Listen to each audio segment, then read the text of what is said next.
Hello and welcome to all our viewers in Nigeria and around the world to AM News on Global Television. Coming to you from Nigeria's capital, Abuja, I am Uyi Agmofwegbe, reminding our viewers that we are on DSTV channels 365 and Star Times 276. President Bola Tinubu has sworn in Uzo Kalu as a commissioner of the National Assembly Service Commission representing the Southeast Zone. Kalu took the oath of office and allegiance at the council chambers of the State House, Abuja, shortly before the commencement of the Federal Executive Council meeting. His confirmation by the Senate on May 20 followed the adoption of Establishment and Public Service Committee's report, with the upper chamber noting that an earlier petition against his nomination had been investigated and dismissed by the Ethics, Code of Conduct and Public Petitions Committee. President Bola Tinubu has approved a one-year extension of the tenure of the Controller General of Customs, Bashir Adewale Adeniyi, allowing him to remain in office until August 2026. The extension, announced by Presidential aide Bayo Onanuga, is aimed at enabling Adeniyi to consolidate key reforms, including the National Single Window Project and the African Continental Free Trade Area obligations. Adeniyi was initially appointed in acting capacity in June 2023 and confirmed in October of the same year. President Bola Tinubu has appointed Professor Don Baridab as Pro-Chancellor and Professor Chinedu Mom as Vice-Chancellor of the newly established Federal University of Environment and Technology, Kuruma Sakmenwa Ogoni in Rivers State, along with other governing council members. The appointments announced by presidential spokesperson Bayo Onanuga include professionals from across Nigeria, such as Emmanuel Onoja, Hamid Adekunle, Professor Chima Oji, and Abdullahi Lambda, to ensure regional balance. The institution, signed into law in February this year, is scheduled to admit its first students in September, with key administrative roles also filled by experienced and academics, as well as administrators. Vice President Kashim Shettima has called on top officials from Food and Agriculture Organization, International Fund for Agricultural Development and World Food Programme to assist in reviving the Lake Chad region and boosting year-round agriculture. The Vice President made the call during bilateral meetings at the United Nations Food Systems Summit in Ethiopia. He highlighted the region's vast agricultural potential, linking it to national food security and the Green Revolution project championed by the Tinubu administration. The House of Representatives has begun deliberations on a controversial bill proposing to move the Nigerian Safety Investigation Bureau, NSIB, from the Ministry of Aviation to the office of the Secretary to the Government of the Federation. While the proposal aims to enhance their independence and coordination across the transport sector, it has sparked sharp division among stakeholders. National Assembly correspondent Anyeti Patrick now reports. At a public hearing in Abuja, the atmosphere was tense as aviation stakeholders clashed over a bill seeking to reposition the Nigerian Safety Investigation Bureau under the presidency. While it may have the political support, but it will be lacking in technical activities.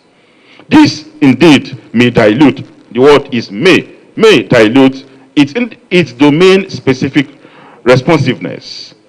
It will impede knowledge sharing and weaken the functional alignment with sector-specific agencies. However, not everyone agreed. Representatives from the Office of the Secretary to the Government of the Federation and the Ministry of Special Duties backed the move, saying it will strengthen institutional independence and ensure broader oversight. The Office of the Secretary to the Government of the Federation is a neutral, coordinating body, not involved in sector-specific operations. Domiciling NSIB under OAZF safeguards its objectivity, free from potential conflict of interest. Sponsor of the bill, Honorable Isiaq Akinlade, argued that the current structure under the Aviation Ministry hinders the Bureau's effectiveness, citing institutional bottlenecks and overlapping mandates with agencies like the Federal Road Safety Commission and the Nigerian Maritime Administration and Safety Agency. This limitation undermines the Bureau's ability to fulfill its mandate due to institutional bottlenecks, lack of independence, and fragmented interagency coordinations across Nigeria's transport regulatory ecosystem. Speaker of the House of Representatives, represented by Honorable Kwamoti Larry, welcomed the debate, describing the amendments as a step towards aligning Nigeria with international transport safety standards. Annie T. Patrick, Global Television News.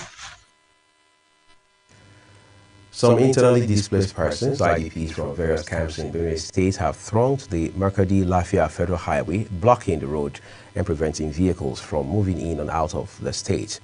The protest left many motorists and passengers stranded as the displaced persons expressed deep frustration over their prolonged stay in camps. Our Benue State correspondent Felicity Nderi was there for us. Chanting, "We want to return to our ancestral home," the protesters took to the highway at Yewata, demanding urgent action from the government.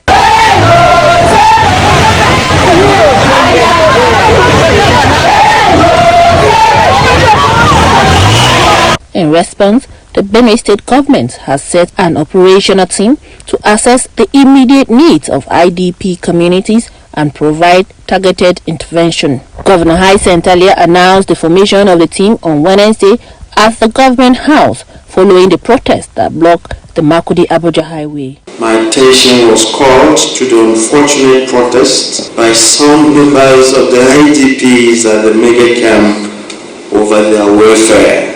This development comes just a day after the First Lady, Senator Oluremi Tinubu, visited the state and announced a 1 billion donation for humanitarian services.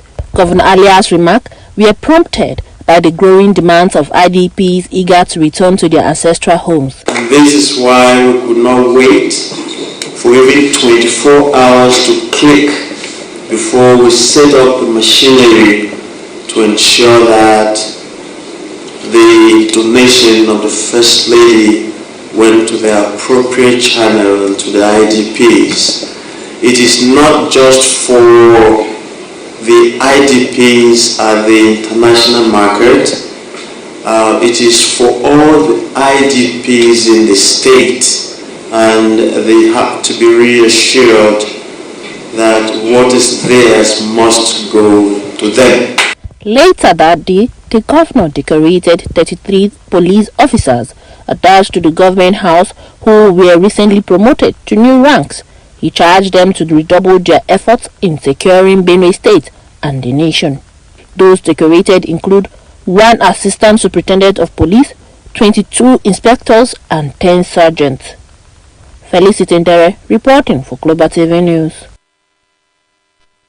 Thank you so very much, Benue State correspondent Felicity Ndere. The National Orientation Agency has called on the Independent National Electoral Commission (INEC) to hand over full responsibility for voter education choice as part of efforts to improve electoral participation in Nigeria. Director General of the agency, Larry Isa Onilu, made the appeal during a courtesy visit to INEC Chairman Professor Mahmood Yakubu in Abuja. Aniete Patrick has details. As Nigeria continues to battle voter apathy, the National Orientation Agency is pushing to take full charge of voter education across the country. The agency's Director General lamented the persistent low voter turnout in elections, including the recent Lagos State Council polls, which he said recorded only 6% participation. Isa Onilu said voter education is part of the National Orientation Agency's core mandate, but regretted that the agency lacks a dedicated budget for democracy education and is rarely acknowledged for its efforts. We are here to seek collaboration to ensure that we prepare well for the coming off-season elections, and importantly for the general election that is almost here, and there's a lot to do. Considering the knowledge gap. INEC Chairman Professor Mahmood Yakubu, on his part, acknowledged the National Orientation Agency's strategic grassroots presence and emphasized the need for collaboration. describing election management as a multi-agency responsibility. Professor Yakubu praised the National Orientation Agency's recent initiatives like the NOA Content Factory, which uses television, radio, and newsletters to engage citizens, particularly young people, locally and abroad. I would like us to explore further areas of partnership through our voter education and publicity and other relevant departments, particularly with the recent creation by the Commission of an Artificial Intelligence Division under our ICT department. Both agencies say they will continue to explore stronger partnership opportunities ahead of the Anambra governorship election. Annie T. Patrick, Global Television News. The National Assembly is renewing efforts to boost women's participation in politics through the Reserved Seats for Women Bill, a proposed legislation aimed at closing Nigeria's gender gap in governance.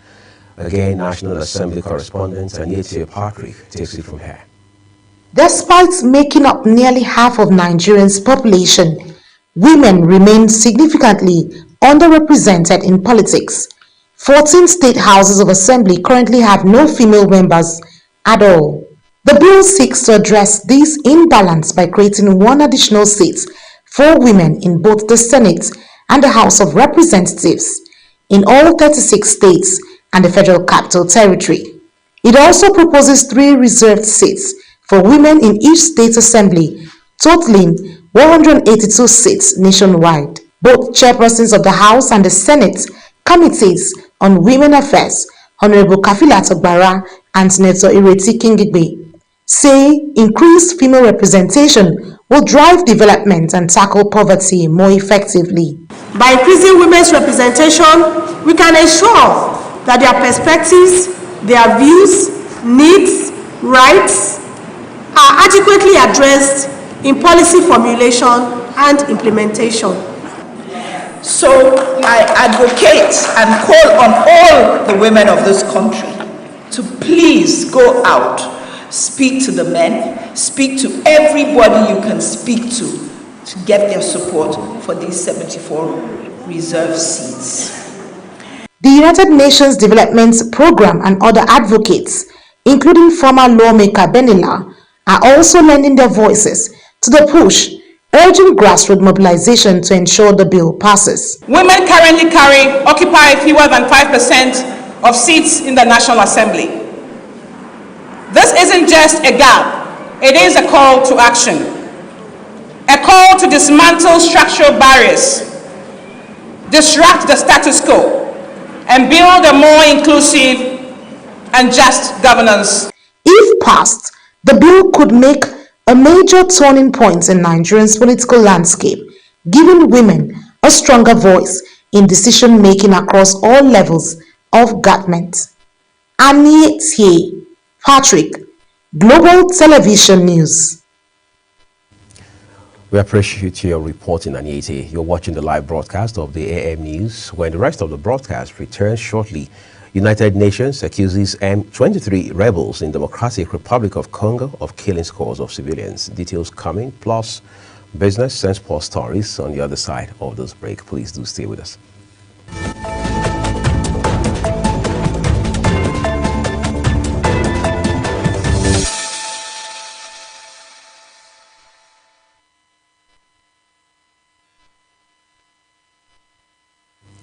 Thank you everyone for staying with us. You're watching the live broadcast of the AM News here on Global Television.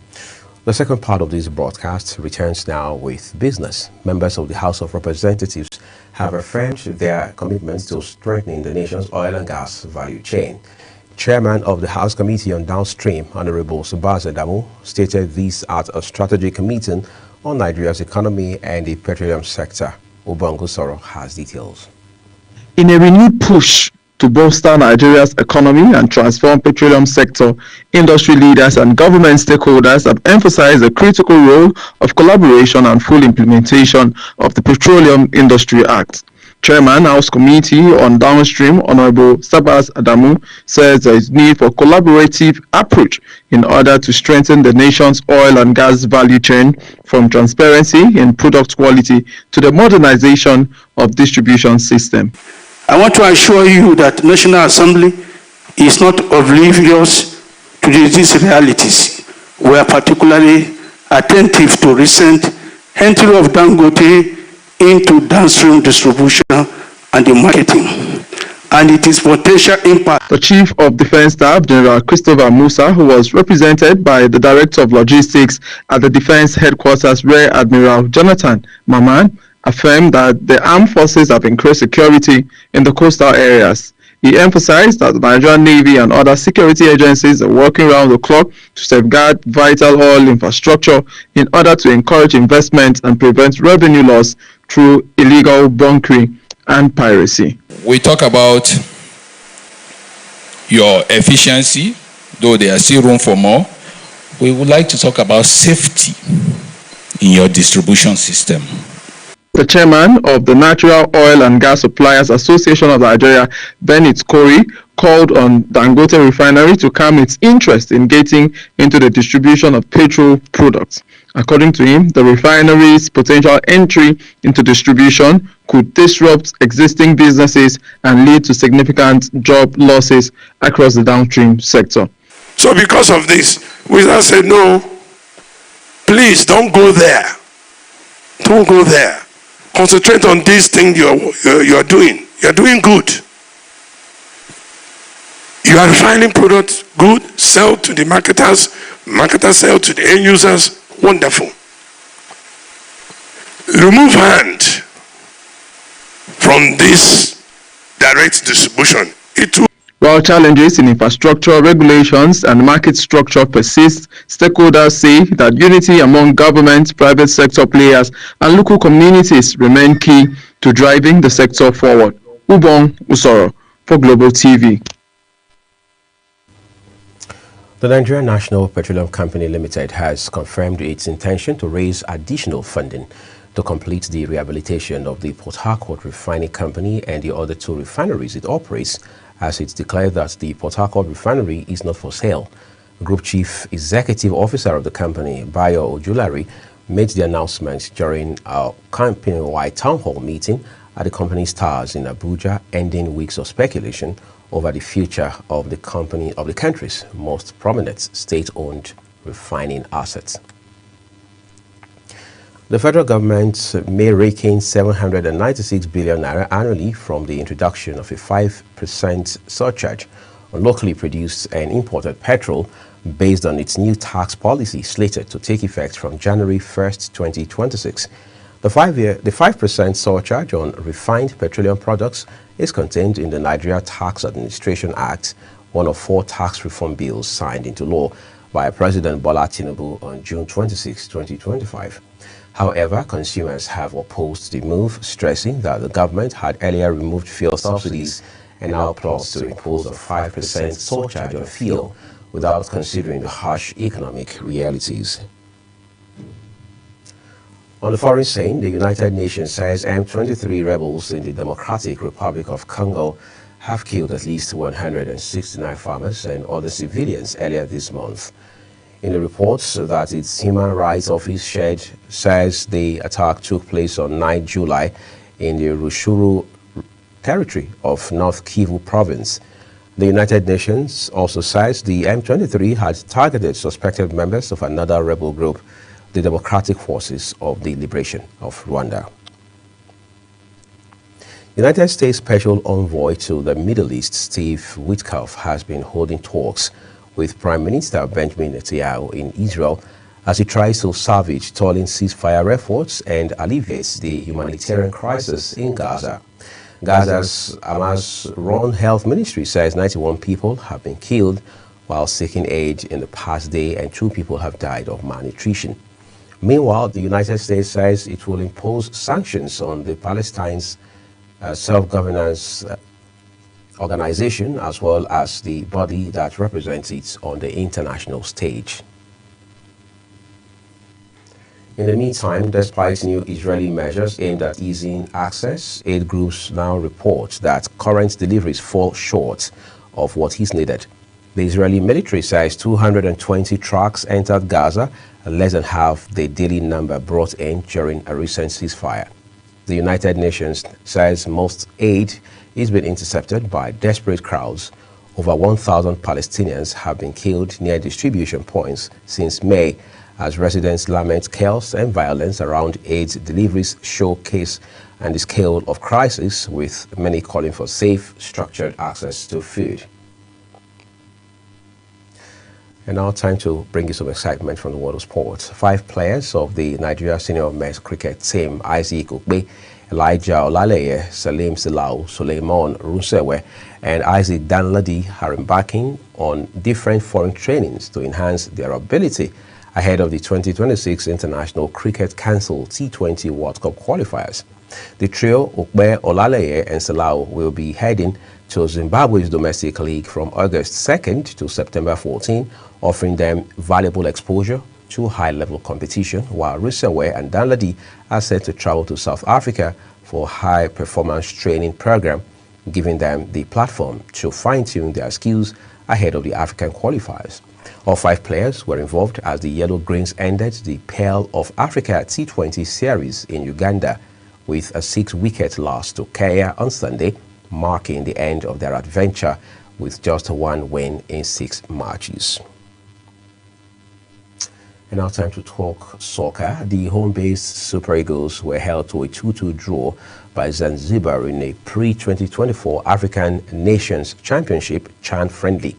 Nigeria led 2-0 at halftime, though goals from Nasarawa United striker Anas Yusuf and Adedayo Olamileko.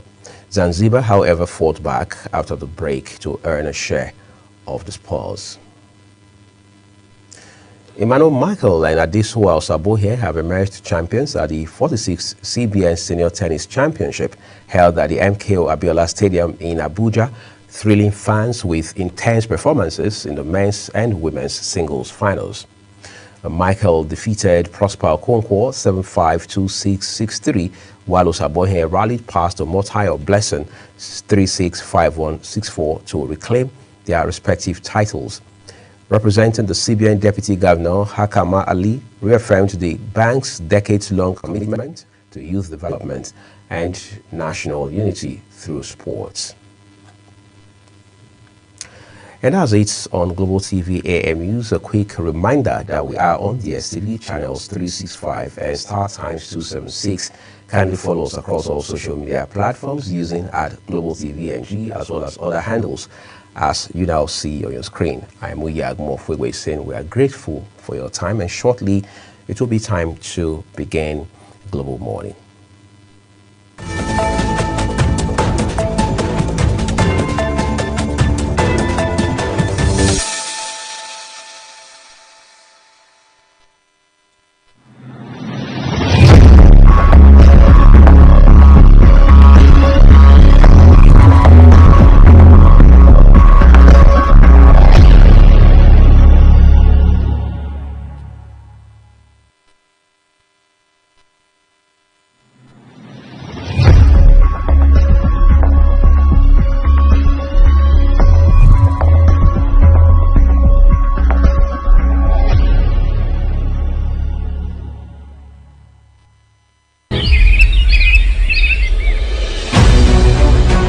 Global Morning is your top morning show here on Global Television. We bring you fresh news updates daily while delving into a variety of current affairs and topics. And at the same time, keeping you well informed about important events, both national and internationals. Global Morning serves as a valuable source of information, helping viewers like you start your day well informed. Stay connected from Monday through Sunday to a wide range of latest news making rounds on Global Morning. We're on the road to protest. And the president meets all of our demands.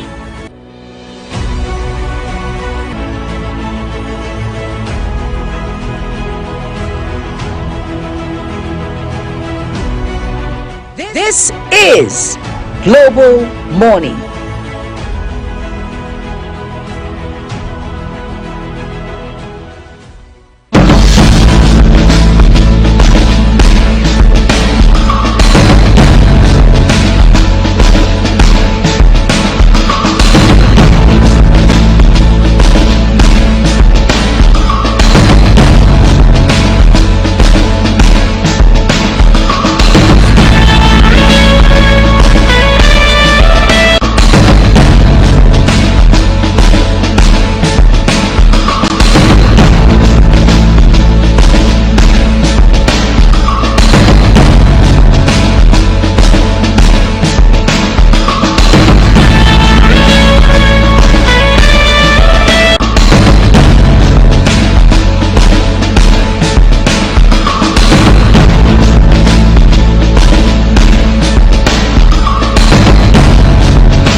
Global Morning is your top morning show here on Global Television. We bring you fresh news updates daily while delving into a variety of current affairs and topics.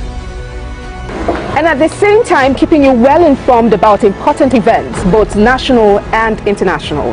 Global Morning serves as a valuable source of information, helping viewers like you start your day well informed. Stay connected from Monday through Sunday to a wide range of latest news making rounds on Global Morning. What is your problem? What's your problem? We're on the road to protest. And the president meets all of our demands.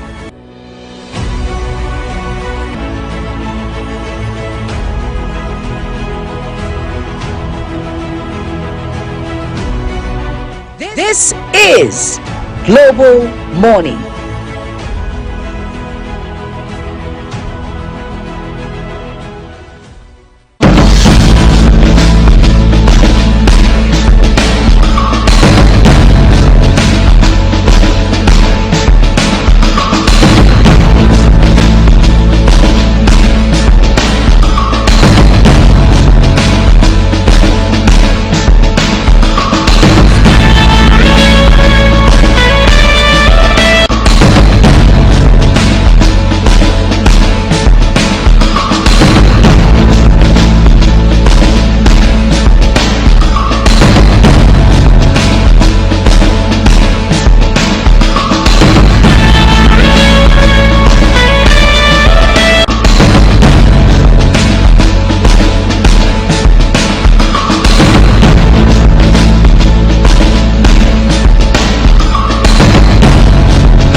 Hello and good morning. Thank you so very much for joining us here on Global Television.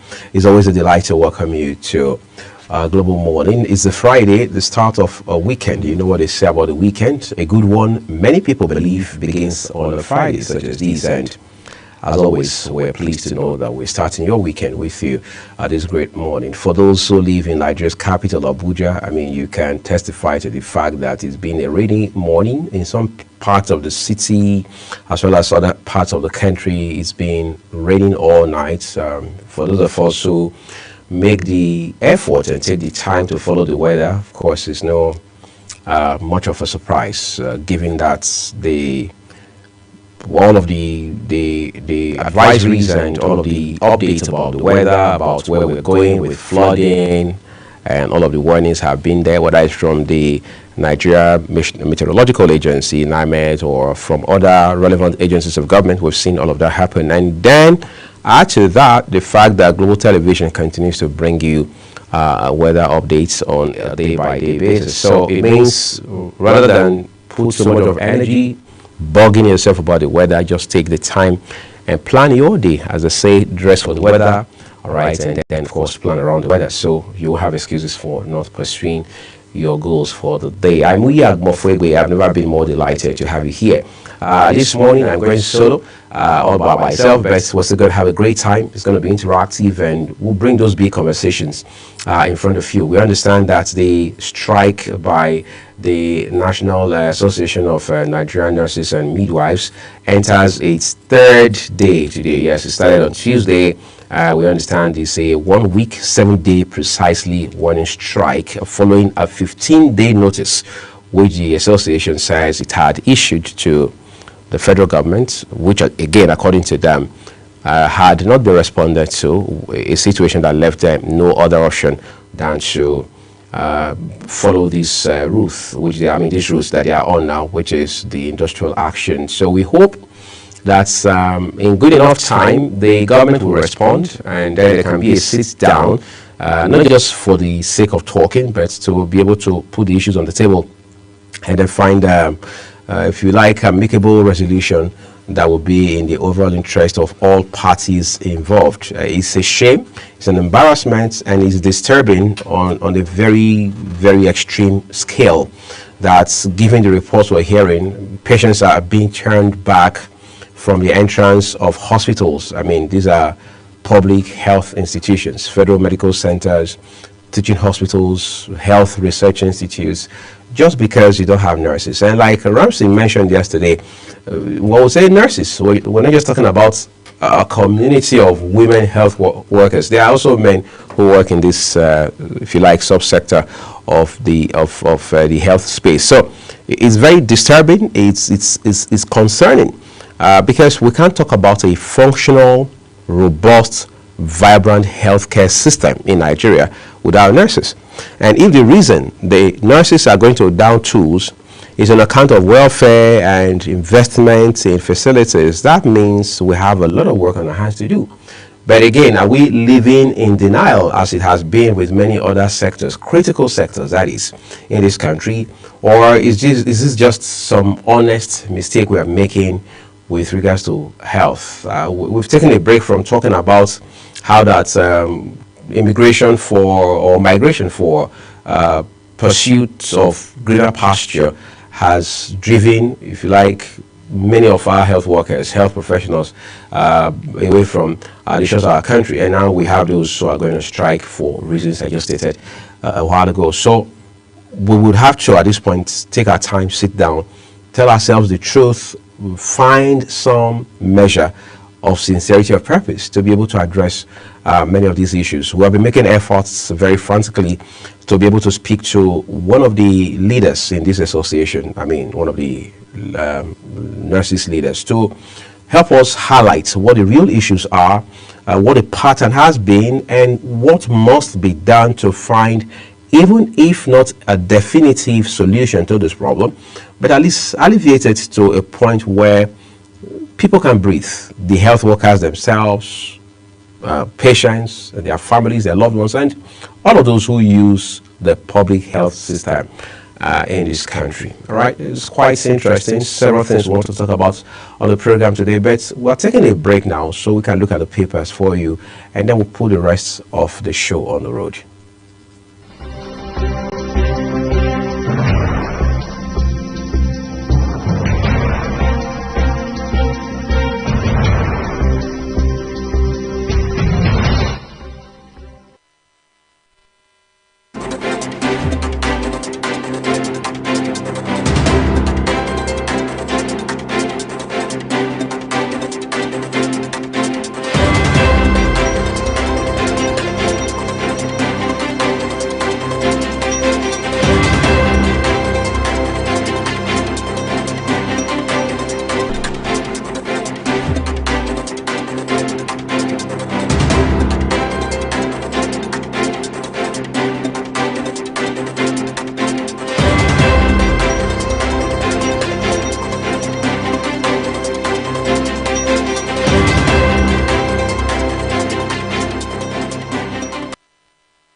Let's begin with the Tribune newspaper for you this morning, starting from the top left corner of the paper. Here says, PDP faults arbitrary streets renaming in Lagos, threatens legal action. Nigerian Tribune, that's where we're looking at it from. All right, and then the next one is Nigeria, influential nation of unlimited possibilities. That is credited to the United States government, again coming from the Nigerian Tribune. Top right-hand corner, 44th Olubadan, Ladoja expected in Ibadan weekend. Olubadan in council meets Monday. Then the Star headline tells us, FEC approves 145 billion naira electrification projects for Unilag, UI, UNN, others. Two riders accompany that headline. It says, OK's 68.7 billion naira for second phase of solar power for rural agric centers. Approves 3.7 billion naira for upgrade of oncology center in UCH, that is University College Hospital. And then the left-hand corner of the paper, Foreign Affairs Minister in Ghana amid deportation threat on Nigerians. That's talking about Ambassador Yusuf Tuga now in Ghana following these deportation threats on Nigerians. Tinubu extends Adeniyi's tenure as Customs Controller General, and that has come with a bit of controversy at this point in time, but the presidency says this was done to be able to allow the man, talking about Controller General of Customs, Dewale Adeniyi, to be able to continue to pursue for the next 1 year the reforms that he had initiated upon taking office in acting capacity, which became substantive later, and now we understand that office tenure has been extended by another 1 year. Add to that, the federal government, the presidency in this case in particular, also says that the African continental free trade area obligations are very crucial, and as such, a man like Mr. Adeniyi is needed to continue pushing those frontiers for another 1 year. Again, we wait and see how all of that pans out. All right. A Ilorin cleric who killed female students to die by hanging. We brought you that story in the course of our news broadcasts yesterday. But then we have something on health this morning coming from the Nigerian Tribune. HPV, new cases of skin cancer in people with weakened immunity. Experts. Iwada's experience as REC added advantage for APC, that's according to former Minister of Labour, now Senator from Plateau State, Lalong.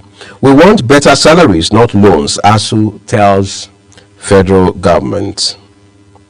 Appeal Court affirms Aiyedatiwa's election as governor. Those are your headlines from the Nigerian Tribune. Do well to read them up and stay ahead of the news. But now we go to the Punch newspaper for you, beginning with the Star headline right on the front page of it. It says, marketers warn against disruption as Dangote plans direct fuel supply.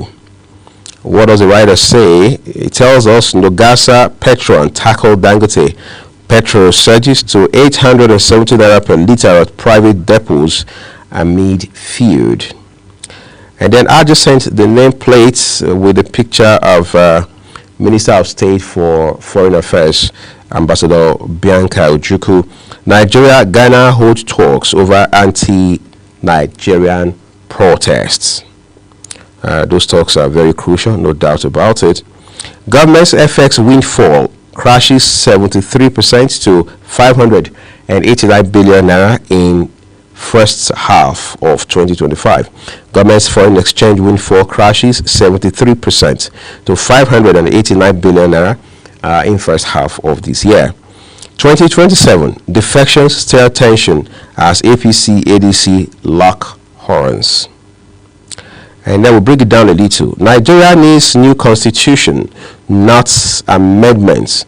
Ezekwesili, that has been a debate of some kind between those who say we need a new constitution right now in Nigeria. They say it has to be people-centric, people-focused, all right? It has to be people-oriented, that sort of thing, because they say what we have today, the one we refer to as the 1999 Constitution as amended, was just an imposition of the military between 1998 and 1999, and now we need something that speaks to the people's realities because this is 2025. That is one leg of the argument.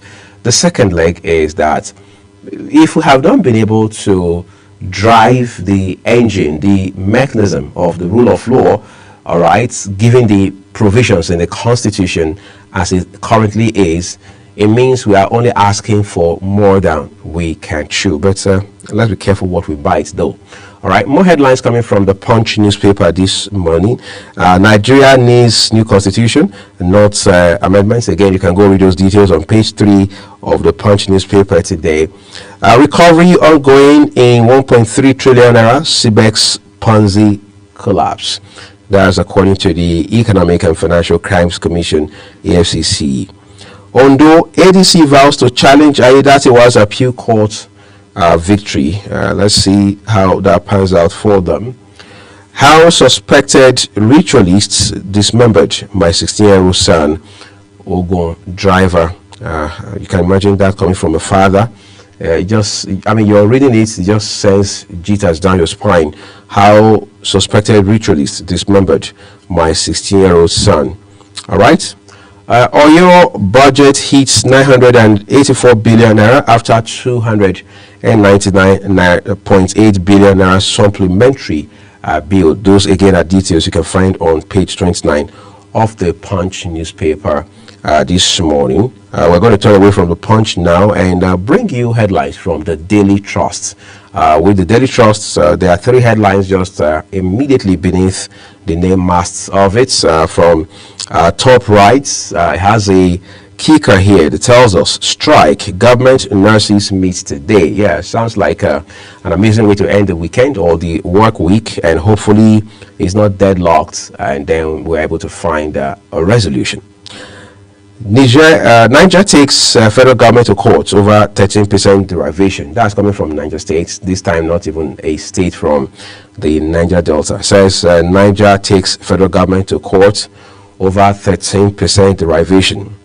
Canada to join UK, France to recognize Palestinian state in September. And now the UK in particular says that will not happen if only, if, with a big if, only the Israelis come into agreements to enforce a complete, total, definitive, unconditional ceasefire in Gaza. But of course, we know what the story has been the last few weeks in particular, even up till yesterday with the killings, the shortage, very acute shortage of aid coming into Gaza and all of that. But what more can we say? We continue to follow all of these developments as sad as they are, right? 34 million Nigerians at risk of hunger as UN food aid ends. Of course, the United States Agency for International Development has now been shut down with all these projects brought to an abrupt and in some cases very nasty halt. And the U.S. government, under the leadership of President Trump, says, look, we can't continue to do this. It's not sustainable. So countries are having to now step up. In the case of Nigeria, we understand that some $2 billion, for example, has now been earmarked for health-specific initiatives by way of making efforts to largely close this gap. All right. One more headline from the Daily Trust newspaper today with the hashtag End Bad Governance Protest. 1 year after, nothing has changed. That's according to conveners of End Bad Governance Protest. Well, we're taking a break at this point, everyone. When we return, we have The Guardian and a few more papers for you. Please stay with us.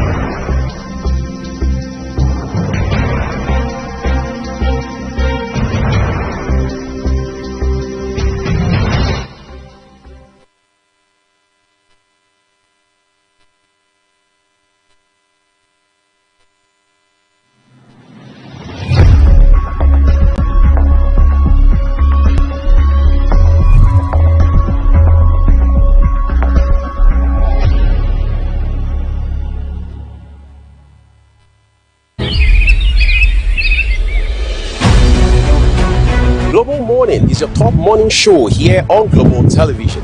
We bring you fresh news, a variety of current affairs and topics. And at the same time, keeping you well informed about important events, both national and international. Global Morning serves as a valuable source of information, helping viewers like you start your day well informed. Stay connected from Monday through Sunday to a wide range of latest news making rounds on Global Morning. What is your problem? What's your problem? We're on the road to protest. And the president meets all of our demands.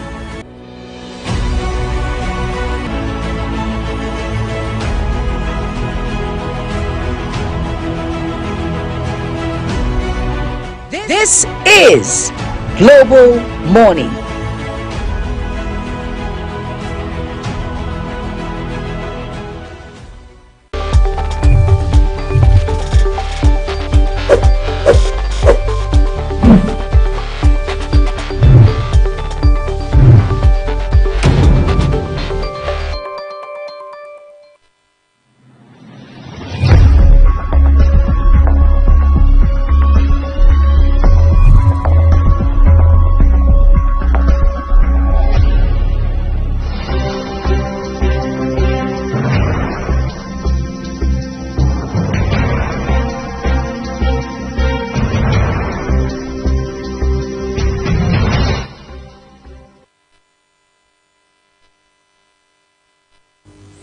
right, we'll take you to the Guardian newspaper now.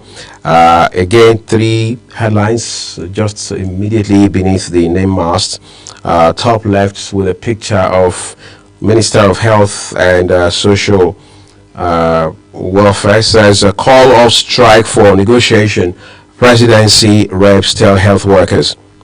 Furor over Rivers local government polls as group threatens legal action. Dangote Cement advocates budget-friendly mass housing for Nigerians.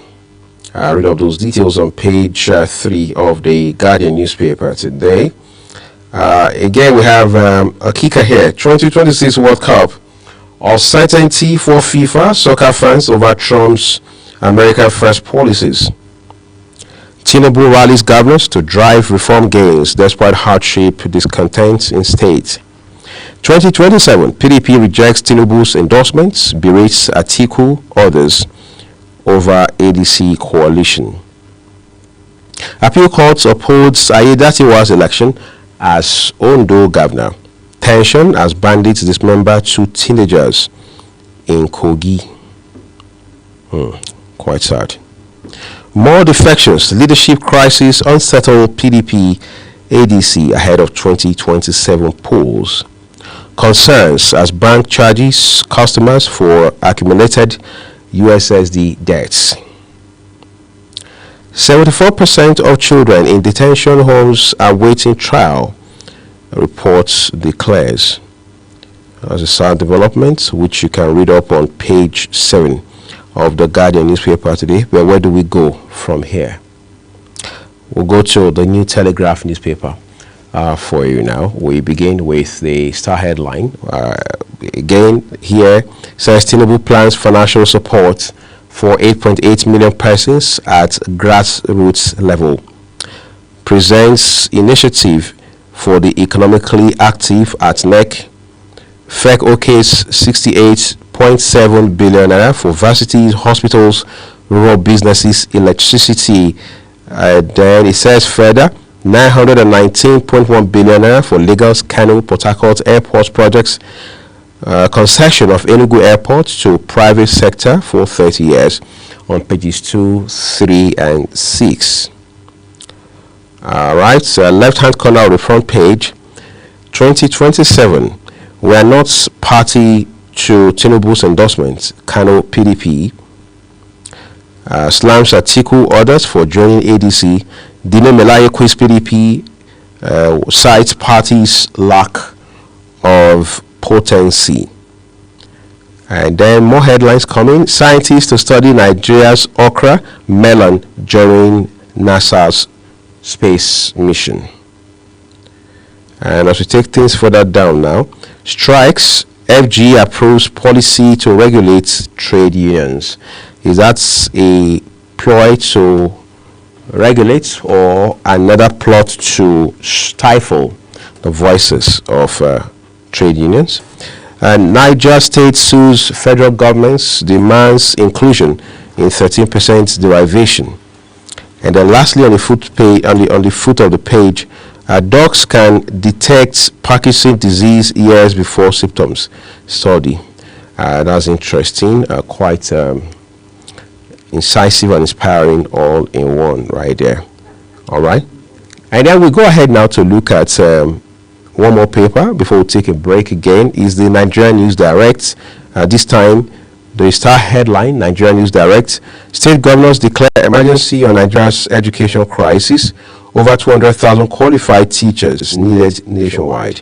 UBEC warns of national development threats if ignored. We'll bring it further down now. It says here, Abiodun reopens renovated Olumorok complex, declares 2 months free entry. Above the nameplate, two headlines there. One with a picture of Lucky Aiyedatiwa, governor of Ondo State. Appeal court reaffirms Aiyedatiwa's victory, dismisses petitions by oppositions. Rumble in Osun as monarch alleges threat to life by Osun speaker. All right, let's also bring you something from the Vanguard newspaper this morning. From the Vanguard here, very, very top of the page, it tells us banks deposits with CBN soar 783% to 79.8 trillion naira. Strike, federal government approves policy to regulate trade unions activities. 2027, Obi confirms talks with PDP others. Governors move to address education crisis. What are the measures they are bringing this time? Well, you can find out when you read a copy of the paper today, the Vanguard newspaper. That will be on page 8. Tinubu extends customs CG's tenure. We talked about that a little earlier too. And then the right corner of the front page of the paper, it says, let's see what that says to us this morning. Quite interesting. It says, Niger drags federal government to Supreme Court over 13% derivation. Tinubu to governors, take gains of reform to grassroots. Okay, we hope they do that. And then you have a sports-specific headline too on the front page of the Vanguard newspaper. Tells us here, World Cup, why Super Eagles are struggling in qualifiers. Ideye is the one to whom that is credited. All right, we're taking another break now. When we return, we'll bring you more headlines from different papers. Just to also let you know that up ahead, we're also going to be bringing you Social Buzz with Ogorchukwu Mobuno, so you understand exactly what the happenings have been like across social media platforms. After this break, we'll bring you more newspaper headlines. Please stay with us.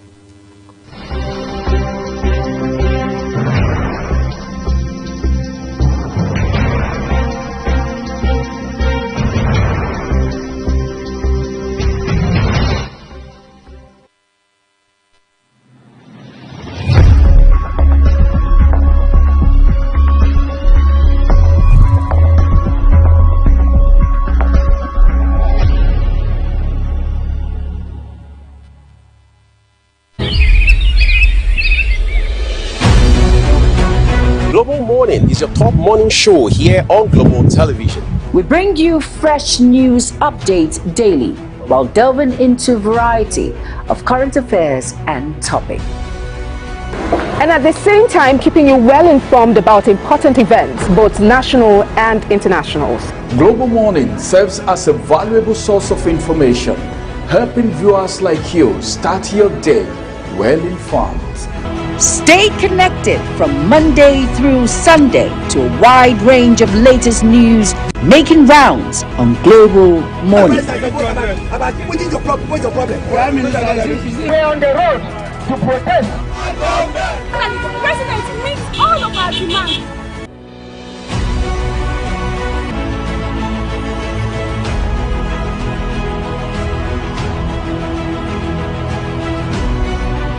This is Global Morning.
is your top morning show here on Global Television.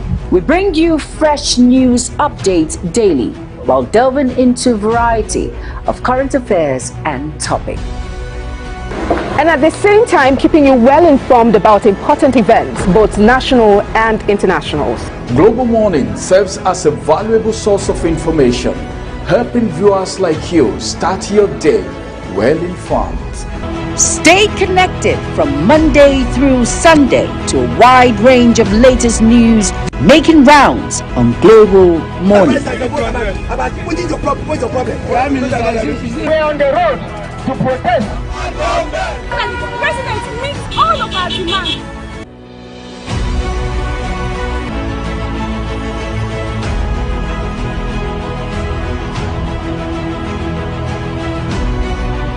This is Global Morning.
All right, we now take you to the Daily Monitor, where we have a big headline here. It tells us, call off your strike. Federal government begs nurses. The two writers are also speaking. The first one says it has withdrawn controversial circular on nurses' wages. Key demands must be met before we suspend strike. That's the association insisting. Then above the name masts, 4 headlines there. 30% derivation, Niger State drags Attorney General to Supreme Court. Then here it says petrol price stood at 1,037 naira 66 kobo. 5 kg cooking gas sold for what's this? 8,323 naira 96 kobo in June. That's according to the National Bureau of Statistics.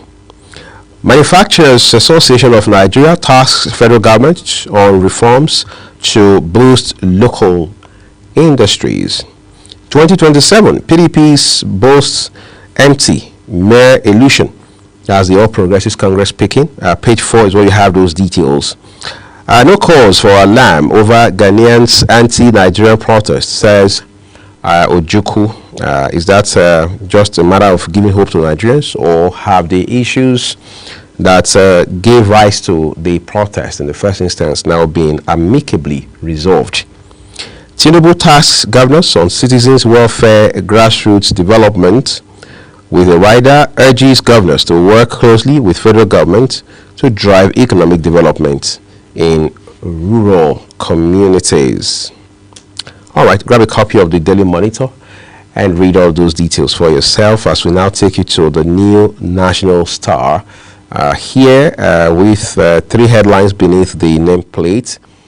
Top left corner with a picture of Senator Samuel Along. 2027, UWADA's REC experience advantage for APC, Lalong. Maternal deaths claim 500,000 women annually in developing countries. That report is credited to the World Health Organization. Toby Amuso orders to undergo gender test before Tokyo 2025 Athletics Championship. That's again another headline. Then the Star headline says Dangote marketers in petrol price war. 3 writers saying refinery under pressure to reconsider direct supply decision. Marketers drop price to remain afloat. PRA allows value chain ecosystem. That's according to the Nigerian Midstream and Downstream Petroleum Regulatory Authority. Details waiting for you on page 2 of the New National Star today.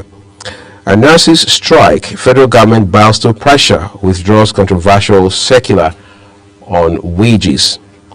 Then it says further here, promises improved welfare, begs nurses to return to work, resume negotiation.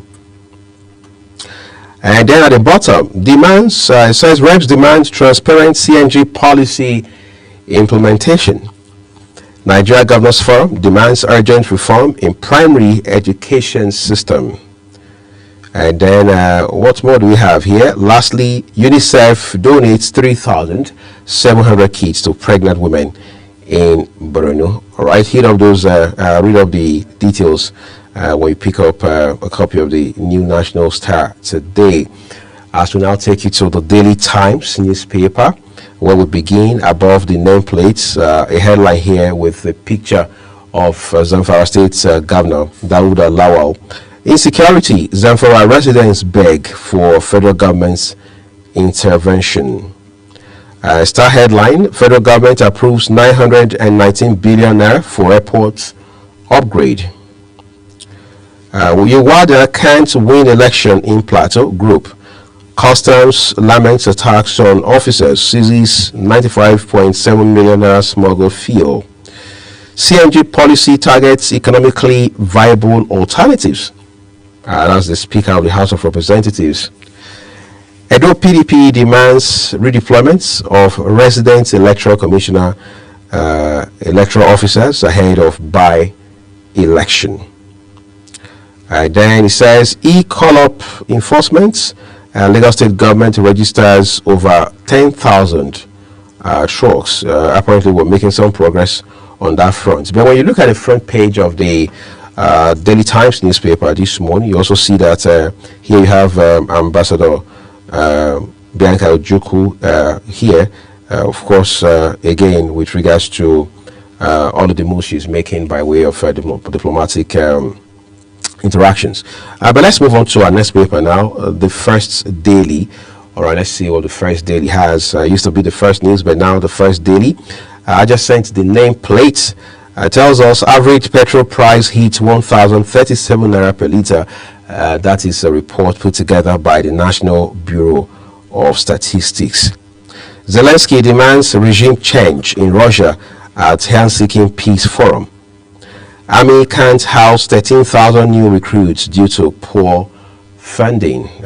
Again, that is the Chief of Army Staff there speaking. Regulates Dangote refinery monopoly, oil marketers warn President Tinubu. 5 dead, 5 injured in twin Lekki-Ekpe Road crashes. FG pleads, call off strike, nurses insist action first, talks later, as hospitals remain shut down nationwide. Fire slams Tinubu, Ekiti gets no refund despite terrible roads. Ilori court sentences man to death for ritual murder of students. Dino Melaye dumps PDP, declares loyalty to ADC. A lot there for politicians, but then that's the last of the papers for you this morning. Coming on the program, we do hope you take our time to read up details, as we also would love to as is always the case, remind you that you should understand that Global Television does not make any contribution whatsoever to these papers. As a matter of fact, no editorial contribution of any kind over the headlines or the details. All we do for you is bring you those headlines as already published by their respective publishers. We're taking a break now. The rest of the program continues shortly. Please stay with us.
All right, let's talk about food for the next few minutes, everyone. We're focusing this conversation around agriculture. One very critical aspect of national development. Emma once said that one of the very clear and fundamental indices that the country is making progress or has been able to largely conquer poverty is in its ability to answer the questions around food. In the case of Nigeria, a country otherwise so vastly blessed agriculturally, it has been a challenge dealing with adequate supply of food for citizens, let alone having enough for the purpose of exports. In the last couple of years, conversations have been wired around food sufficiency, with the President Bola Tinubu's government now declaring more than one instance of emergency on food security. Whether or not that effort is far-reaching is a question that needs to be answered. However, this morning we are turning our attention to some of the very biting and nagging concerns around food security, which some experts, including the Vice President, will now rather refer to as food sovereignty. Regardless of nomenclature, is Nigeria making progress in the field of agriculture? Now, this question is even more crucial, given that there are those who have vehemently argued that if we must be able to diversify our economy, move it practically away, at least one notch, from dependency on oil, agriculture is most likely the next option to look at. This morning, I'm joined by someone who plays very actively in the field. He is the Chief Executive Officer of Netse Agri-Tech, Dr. Bamai Abubakar Musa, to help us find some sense in this development beyond all of the noise we're hearing in this sector. I'd like to say a big thank you to you, Doc, for making our time to join us this Friday morning. Problem. Always welcome. All right. So let's begin, first of all. I mean, you were here a couple of months ago. We had a discussion around the same issue. We talked about policies and all of that. Are we really, is it all talk and no action? Is that the situation we're dealing with? Okay, I think it's something we have to look at the preamble, look at the immediate, look at the present situation we are, and we have to look at the futuristic approach of it. From a statement I called agriculture is where we started, and even where we made a lot of income to the country, that we diversified into oil. When you can realize when they were having the granite pyramid in Kano, when the dollar was okay and everything. Before there, people moved to oil and gas. They realized oil and gas give quick money, but there's not any sustainability. And people divert from agriculture and everything. But now, when this, the former president, late President Muhammadu Buhari came into government, this is where he focused, looking at the arable land we have, the unemployed youth we have, and he realized that he sensed from the world pandemic we're having and everything, he encouraged to do local production. He said we produce, we eat what we produce, and he invested a huge amount of money into agriculture, and which me and you definitely knows after the comparative assessment we have on agri. We have a lot of processing mills. We have a lot of agricultural billionaires who have key into agriculture. Because of that focus towards agriculture, they realize that it's a very huge business to key into. And after all this, he introduced the anchor borrower at his time. After introducing the anchor borrower, they used the model, and yeah, it's a very good model, of course, but we know some people key in their interpersonal interest to make sure they sabotage the project itself. After this government came in and declared emergency on food security. After declaring emergency on food security, he mandated all the army to even use their barracks for farming and everything, because you can't fight security without fighting food security. If you realize most of this insecurity we are dealing with in the local area, you realize people are jobless, having nothing to do at hand. So we have an arable 90 or 70% of the youth that were there doing nothing. So what do you think they will think? They will think an evil-minded. So with this level of situation, but unfortunately at the moment things were bad. You know, when this government key in there, they were able to flag up a national agricultural growth scheme Agro Pocket. NACS is a project under the African Development Bank. And they were focusing to see how they can increase the production of wheat. From wheat, and they turn into rice, cassava, and maize. And but unfortunately, they were able to do only a single cycle. But as I'm telling you right now, everything has stopped. Even the contractors that were assigned, the agro dealers, were not paid for almost a year. Because of this program, this is what we are having, the situation we are having right now. People cannot even afford to buy a bag of fertilizer. So imagine, if you can't buy a bag of fertilizer because there is not any subsidized input at the moment. So, and the output is a little bit, has crashed in the market because they have opened the border and they were importing foods. So what is the future of the smallholder farmers? Right. So automatically you are taking away the job from him. If I'm buying fertilizer at the cost of 55,000 or 60,000 in some aspect, so and you're expecting me to go and buy that output at 35,000, why will I go to farm? At times you are not just looking at the index, maybe you have a personal goal to achieve to crash the food. What are the processes of getting the food as well? Right. On the process, how many people were skilled job?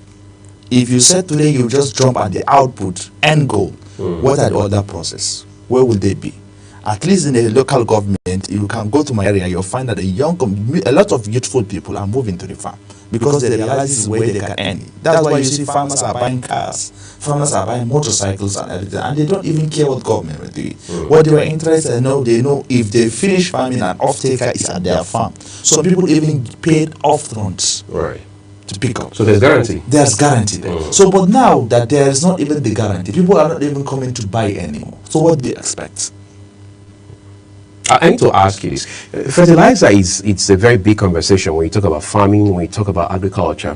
Is fertilizer still subsidized in Nigeria today? No. No. No. Because before, let me give you how it is. Before, there's an MOU signed by the late president.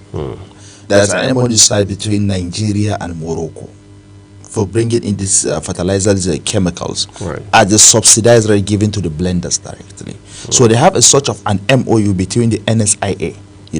If you come in, you sign your MOU, they subsidize the input. So that subsidized, they give you a flat rate of how much to sell the fertilizer for farmers. So, but now when they came in, they were now trying to modify all this, but has been stopped already. Because, there is something we have to see. If you are in a middle of war, you can't stop, you can't just say, okay, I am deviating from that war, from that enemy I have, to checkmate what we are doing or what our expenditure of what we had been spending on this war before proceeding the war. Definitely the enemy will overrun you. So you have to continue to prosecute the war. Yes, you have to prosecute the war, win and strategize and see what's the next line of action. You can't just say, I came in, I am not satisfied with what the former government have did on agric. And you just hold everything and suspend everything. You don't know the danger you are into because you don't have a strategic exit plan. You can't just come and say, okay, I have stopped Anko Boros. I have scrapped development finance from First Bank, from CBN. No more any agric intervention at the moment. And you did not bring any solution to address that issue. So that was the wrong move. It's a wrong move. Very, very wrong move. What you should have done in that moment, bring in a committee, sit down, allow the project to run for a while. And this is exactly what the former government did. When they came into 2015, there was project by a former minister and the former African Development Bank president. Dr. Akiwumi, additional. He brought in Growth Enhancement Support Scheme, GES. This mobile e-wallet for farmers. When they came in 2016, they run that project for a couple of years before coming up with a new project of the Anko Boros as well. Because they did not stop the project and just see how they can key into to Anko Boros. So exactly that's what we are expecting first. Secondly, you have to look at the success story. Right. Not only the quantum of volume of funds spent. I keep on telling people, if not because of that decision of closing the border and pushing us hardly and pushing us forcefully to the farm, when we're having this COVID-19 pandemic, the world was shut down, how could we feed ourselves at that time? anything can happen. Right. These people that we are going ahead to buy from them, we are supporting their farmers and supporting their government. We have land more than they do. We have energetic use more than they do. We have strategic more than they do. Nigeria as a whole is an instrumental eye for the other African countries. You can't just sit down here. Anything affect Nigeria has affect almost the West African part of this country. So it's something we have to look at it realistically. Let's keep anything aside and let's focus on this. So when they came in, what you should have done at the moment, you should not just put into AGCO borrowers into investigations. Now, as I'm telling you, farmers are scared as well. They have been harassed. They will be calling each and every day by the EFCC and other governments. Why is that? For recovery. Of AGCO borrowers? Of the AGCO borrowers, yes. So automatically their mind is not even there. So would you say, like some persons have also argued, that the idea behind the AGCO borrowers program in itself is a failure? Wait, let me tell you something. Me and you having this agricultural discussion is because of the AGCO borrowers. How is that? Fine. Before, how many percent of farmers were even able to do a commercial production?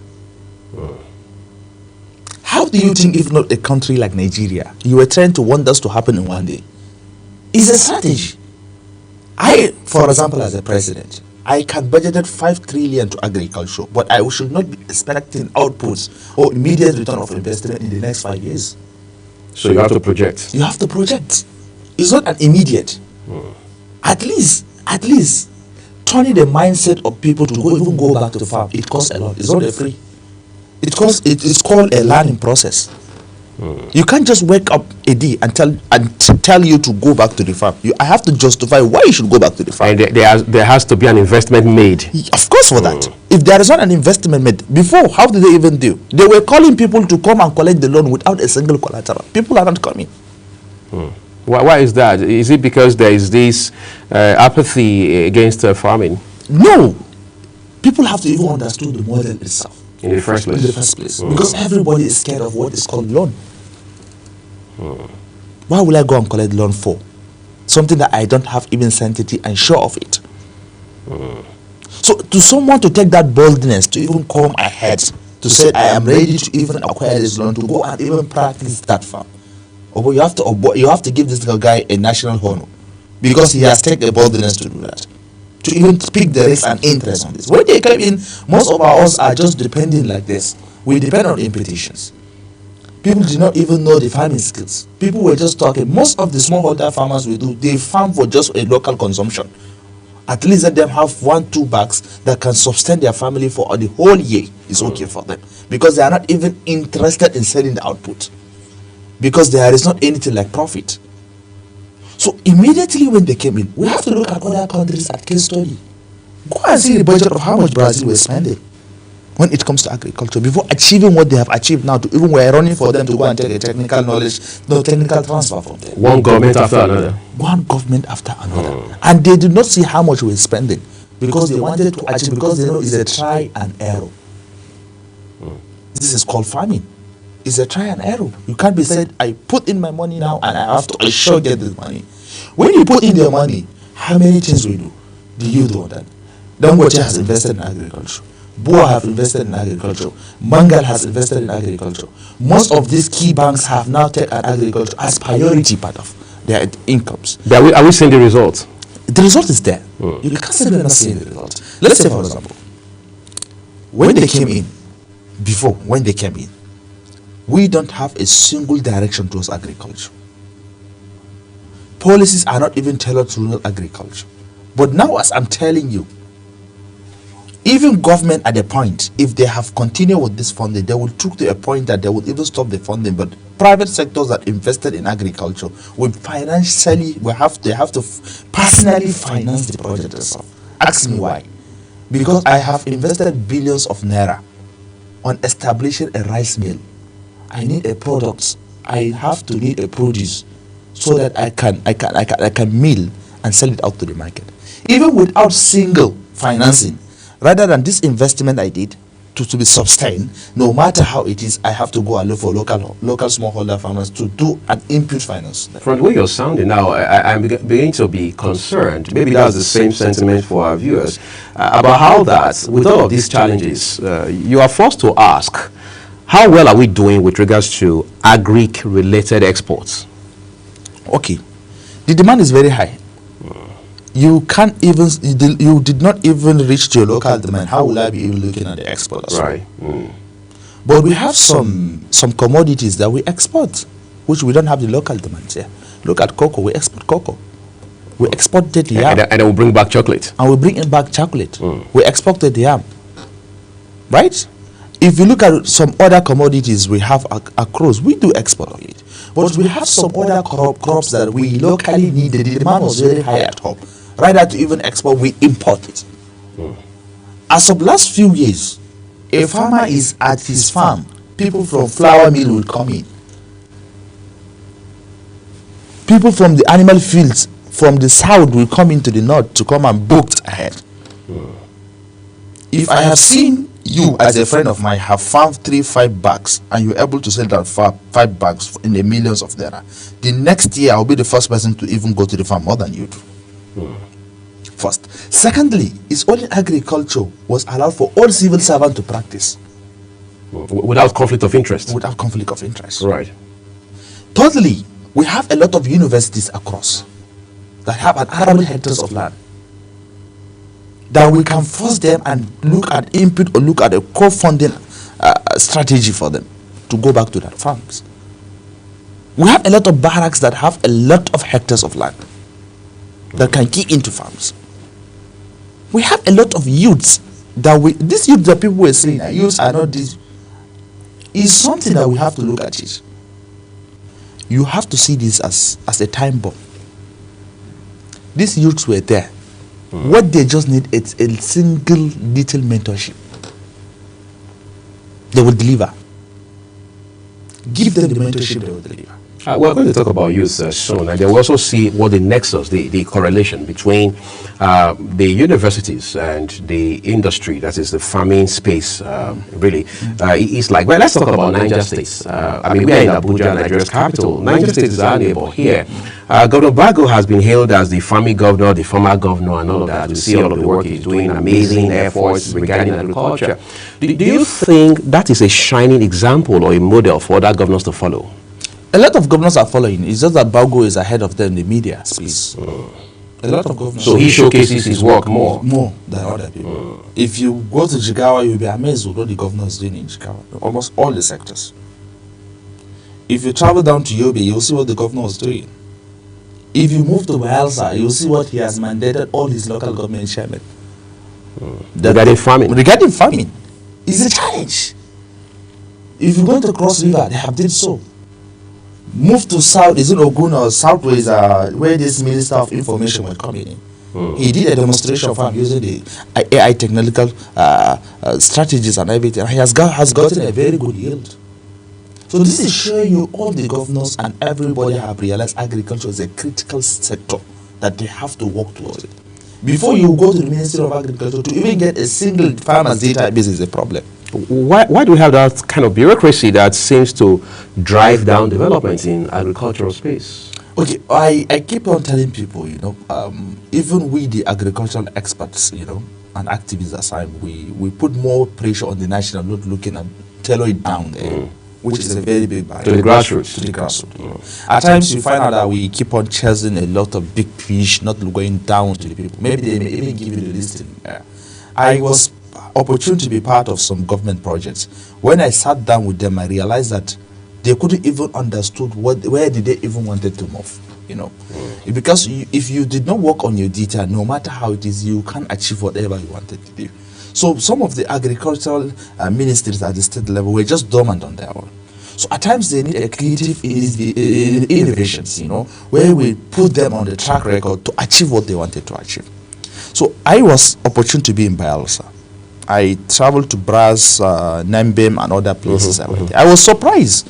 I said, I wish I am from Bayelsa. I said, if I got the space, I would rather farm in Bayelsa than to farm in the northern part of the country. Why is that? Why is that? Because if you look at it, were two things. They were not having this insecurity crisis that we do in the north first. Secondly, if you look at their rainy season, I can farm rice 3 times in Mambi than the northern part of the country because of their weather over there. After this, I realized that they still have the land. They still have the land. Where they're looking at maybe their land is not this, because they couldn't jump in and practice. I give them that advice. They're more efficient. More efficient and all. I give them that advice, and we were able to map out some land that they can farm rice, maize, and all that things. They were very happy. And this with my proposal of where it is now. That's where the government think is not going back. They have to go back to the farm. And he mandated all the chairmen at least to farm a little hectares of farm as a trial. But they were ready to do that. So these are kind of things we have to be seeing from the grassroots. It's not a federal government work. It's almost for everybody. It's almost, it have to declare for everybody. For example, if I may get the opportunity, I will mandate that each and every local government at least must farm 1,000 hectares. Minimum of 1,000 hectares. Provide the financing for them.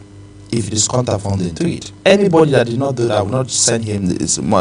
I will take it from the source of the local for their allocation, monthly allocation. All right. I mean, you mentioned AI passing when you were talking about some initiative in the southwest of the country. Are we able to, at this point, given, your own active role in the agricultural space, harness the blessing of technology to drive agricultural development? Are we doing that very well at this point? Yeah, we're doing it. When it comes to input production, input, support services, when it comes to input distribution, normally we use technology to do that, where a farmer will be sent an SMS, will come and be captured, and anywhere you are, you'll be monitoring what he's doing. If you look at the MIE we are doing now with most of the projects we're doing, monitoring and evaluation, we use applications, where we can sit down, monitor all the farm's activities, sitting on your office, just log into the application, you'll be seeing exactly what is happening by the GPS and everything that is happening. So when it comes to advisory support, we still use technology to do that, and when it even comes to the trading as well, we're still using technology. So this is a part of where things are coming. It's a trial. Even this one that is happening is Ministry of Communication and Digital Economy that will give this demonstration farm. It needs that way. They're doing this all demonstration, all these things to see how they can leverage in the technology and into agriculture. And we're coming up with a very good result. So I believe in the near future, a lot of initiatives and innovation towards agriculture and technology will enhance 100% to expectation. Oh, great. Yeah. Let's take a quick break, everyone. This is one big conversation that is, if you like, multi-faceted because of the very crucial elements that are wired into the agricultural space. And Nigeria in itself is quite a peculiar case in this regard. We'll take a break now. When we return, we'll look at policy frameworks and then the conversation that Vice President Kashim Shettima has been having in Addis Ababa, Ethiopia, regarding food sovereignty.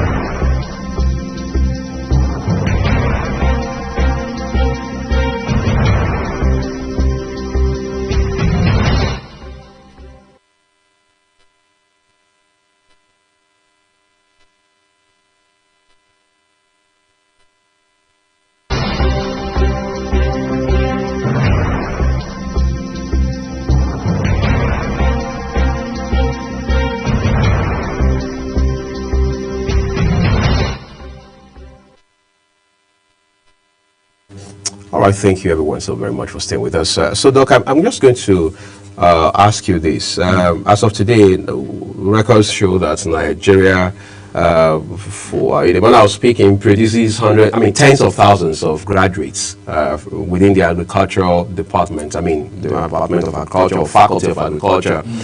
In fact, in Nigeria, we are blessed to even have schools that are, if you like, specialized in terms of training young people in the field of agriculture. Have we been able to, again, marry this training, this academic background with the practical aspects of agric in Nigeria? For this, I may say no, definitely.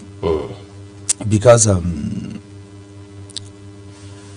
is something that we have to look at it. Most of the people that are keen into agriculture are not there for a passion. Maybe it's by circumstances, maybe jam, get them, push them to. Oh, that's the only option you're left with. Yes, you don't have any option. Maybe you feel like, okay, let me just do this agric. I don't have any interest on it. Let me just get the certificate from there. I may look for another job. That's why you see someone in the banking sector having an agriculture, someone in NEPA having agriculture. You know, I keep on telling people, if you have an admission in agriculture, it's like it's attached to your offer letter.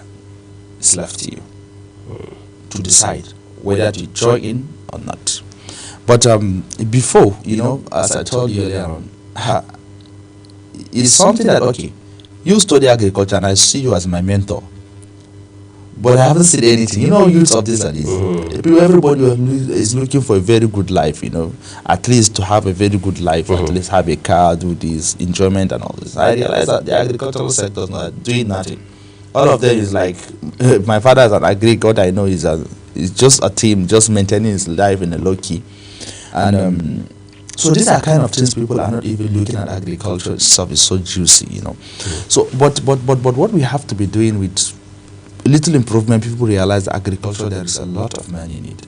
And if you apply more innovation, you get more to do. So some people were tidying up their belts. But many people that were doing great in agric, you realize that are not even trained by agriculture, where we're a little bit around the way to key into agriculture. People like us, you know, my background is software, but I have no option. I have to key into agriculture. So, but it's something we have to look at. It is how something that we have to revive it back and look at it, catch them young. I know during our time, there's these programs we did in primary schools where they were giving you a pig milk tin, you know, to go on your own to plant maybe a corn, a maize or something. Right. You monitor the germination and you get a report. And you were excited. And you were excited. So if you go home, you're even telling your family, don't touch this thing for me. If you touch it, and you go home, you practice on your own. And you know, a young, fresh mind, smart boy he likes seeing things and seeing progress of what he's doing. He realized this is a single thing he put, and this thing will grow and will give him money. What were you telling him? You're telling him this is how you make money. You know, at times we used to even sell what we produce at the school garden. They used to buy pencil and bring it for us. We now see how they will monitor everything. So what is happening is but nowadays we are not even making the agriculture making more creative, more juicy for them. Point of attraction, you know. That's the reason you see people sitting down, even if they are given an agricultural journalist or newspaper or magazine, you see they will look for an old dirty farmer as a picture, you know. Right. And immediately when you see, okay, even if I study agriculture, I'm landing someone like this. This one shows this is doing great to even be advertising in a newspaper or something. It's something that we have to at least show these young people this is agric. First. Secondly, let's have a platform. I keep on telling this. I wish we will look this thing as holistic approach. Let's have a platform of young people to showcase the young people that were doing good in agriculture. Look at FX. FX was the people behind the co-founder of FX are young people. And they were doing great not in Nigeria, in Africa, when it comes to commodity export and commodity exchange, input finance. Look at Thrive Agric. Thrive Agric are young people behind it. Look at, what is the other one? Extension Africa. They were doing M&E. We're young people behind Extension Africa. Look at us as well. We're all young people working together. So imagine having these young people in a platform on different sectors. The finance part of it, you know, the government parastatals like NADF, all these people were young people. Bank of Agric were young people. Show these young people that they were doing great on agriculture because they were young and they have passed through a person as well. Right. Let's have an interaction, you know, discuss with these people, tell them this is something that it will convince and reshape their mindset into agriculture. But as far as you left them not showing that, okay, they may even ask you the challenge, okay, because people these days are not good at research. They may think, okay, Who do you think was doing even good in agriculture? People that you're seeing going into cryptocurrency, going into all these fraudulent acts, because they have seen people that have made it from that fraudulent act, and they see them as their mentors. So, but in agri space, it's kind of everybody was there on his own. We couldn't get a platform of young people to come and showcase. This is another challenge. Right. So, and another challenge is, how do we challenge even the students at the universities that are studying agriculture? So you find out they don't even have farms. And they are just after farms, not looking at all this. You have to look a funding strategy for all these people. At least create something for them. Let's say, for example, let's take Abuja, the case study, or Nasarawa State University, KB as a case study. What you should do, if they have 100, let's say, students that are admitted in agriculture, in agricultural science or agronomies or anything, these are kind of young people that, okay, let's say, Nasarawa State University, okay, we are providing 50 or 100 hectares. Each and every 1 hectare is assigned to a young person, a students. That student will assign to you, we will give you an input financing through our microfinance bank. Just go and feed up everything. We are giving you fertilizer, we are giving you insecticide, we are giving you seed and pesticide. So input will not be a problem? Will not be a problem for you. You will get the input. And you just decided which of the commodities you are going for. Don't limit them, because you are treating them as a trial. Right. If it is crop they are going, fine. If it is cash crop they are going, fine. If it is greenhouses they are going, fine. If it is fishery they are going, fine. Anything you think they are going, finance them on it. If you finance them on it, the advantage is these are young people. They are already part of you. They are already undergoing their disciplines. Right. You tell them what to do. Anybody that did not even pay this thing or did not work hard to make sure they have got a result towards it, it will affect their certificate. Their certificate is their guarantee. I don't know where you get it. Very clear. So at least when they go to the system, they apply what they were doing. You see them as ambassadors of the country. So working on this kind of aspect, you will now still come back to them and offtake that produce from them to the same microfinance bank. You will, from there, you will now calculate how much do you spend for your economic of production. You take off from them the other balance. You each amount, every one of them, you will now send it to his account. They can use it for their school fees. They can use whatever they wanted to use. This should be happening each and every year, at least for good 4 years. None of them were not able to get from what they are from their savings and everything. You can even mandate them, okay, if we do first year, second year financing to you, third year you are compulsory, you have to do it by yourself. Because we know how much you make a profit margin. What were you trying to do? At least you are encouraging them, one. Secondly, you are reducing unemployment. Thirdly, you are showing them that this is the way we want you guys to be an ambassadors. But not just leaving them like this at just agriculture in class. You have to bring it to the field. You have to bring it to the field. It's more of field than there. It's more of sit down with them, show them a challenge. This is the problem we're having. What will you think you guys can come up with a solution on the problem? Government are spending this. When it comes to pesticide, we're facing this. What of the application solution will you bring in for this? Challenge them. I mean, when you talk to people who are into agriculture, experts like yourself, they talk about value chain, just like you have in other sectors. Maybe agriculture has a far bigger value chain than other sectors. Are we effective in terms of how we pay attention to the value chain in agriculture? Yes, when you look at it from different angle, which, Nigeria have top priority. That's the reason I like this guy. He was very, very smart. Former governor of Cross River, Ben Aidi. I know I was in Ecom, traveled down there, and I saw the chocolate factory he was doing as of that time. Just to show you, he have understood the way the system is moving. He wanted to see how he can add more value to the cocoa as well, rather than just to be taking raw material outside the country. Because putting value addition at least will create more job for the young people down there. It will still generate a lot of internal revenue to the states.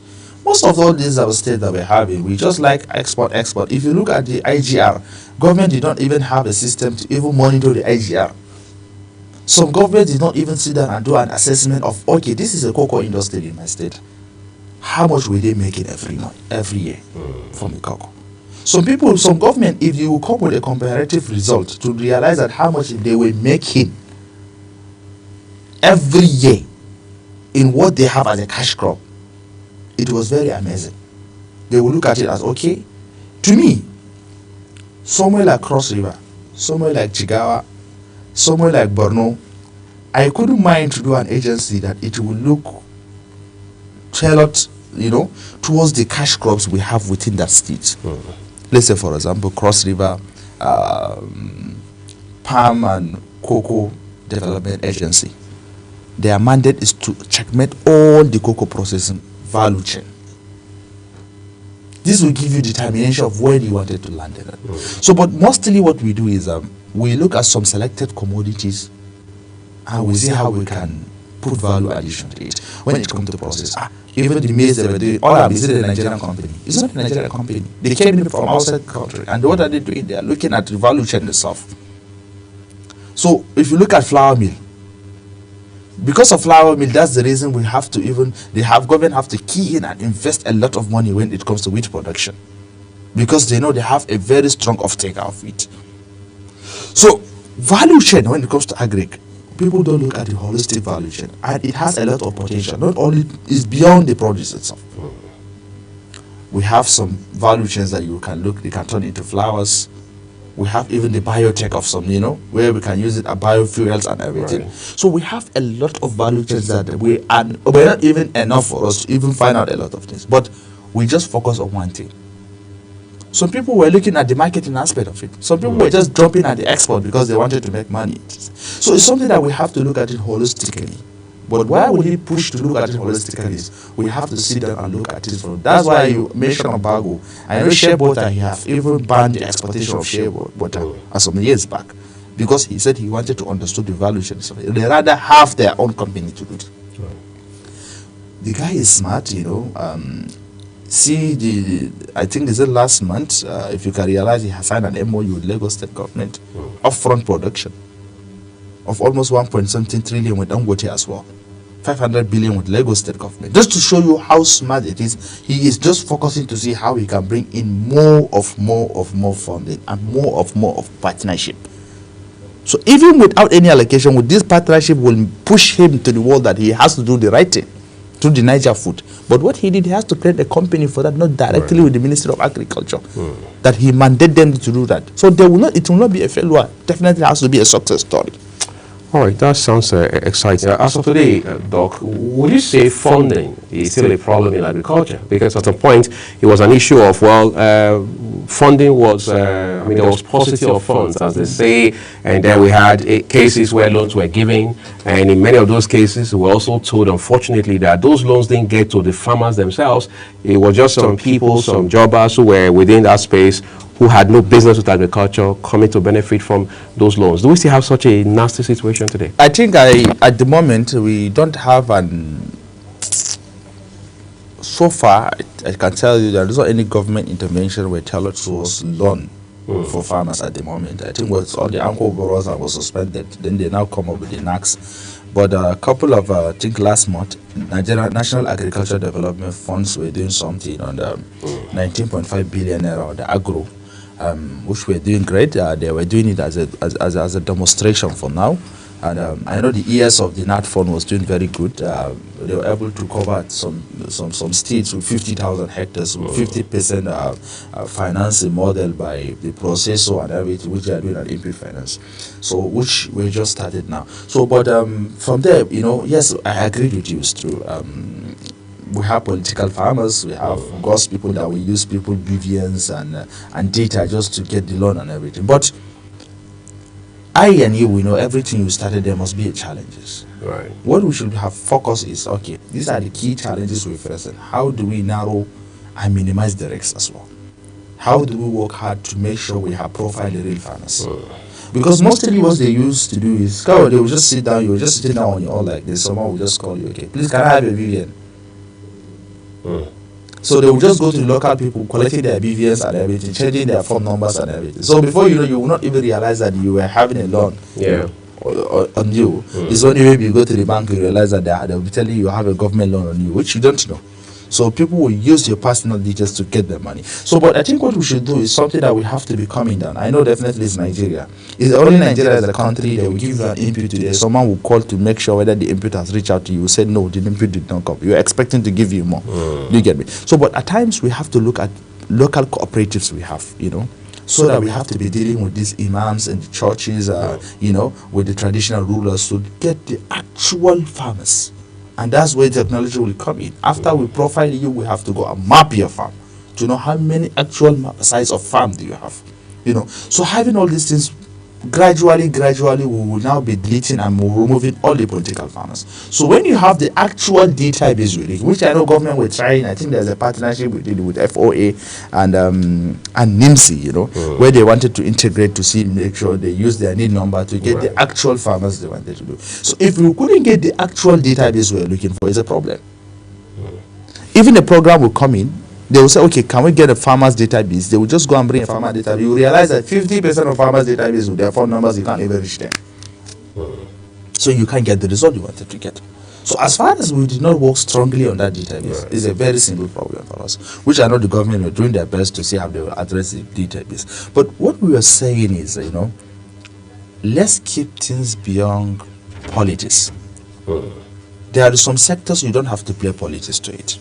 Either you be Yoruba, either you be Hausa, you be Fulani. Let's keep all these things. Hunger did not know all these things. If you are hungry, no matter how tribe you're coming from, if you give me food, I will eat. All of us rely on food, right? So we have agriculture is one of the sectors that you don't have to play politics into it. First.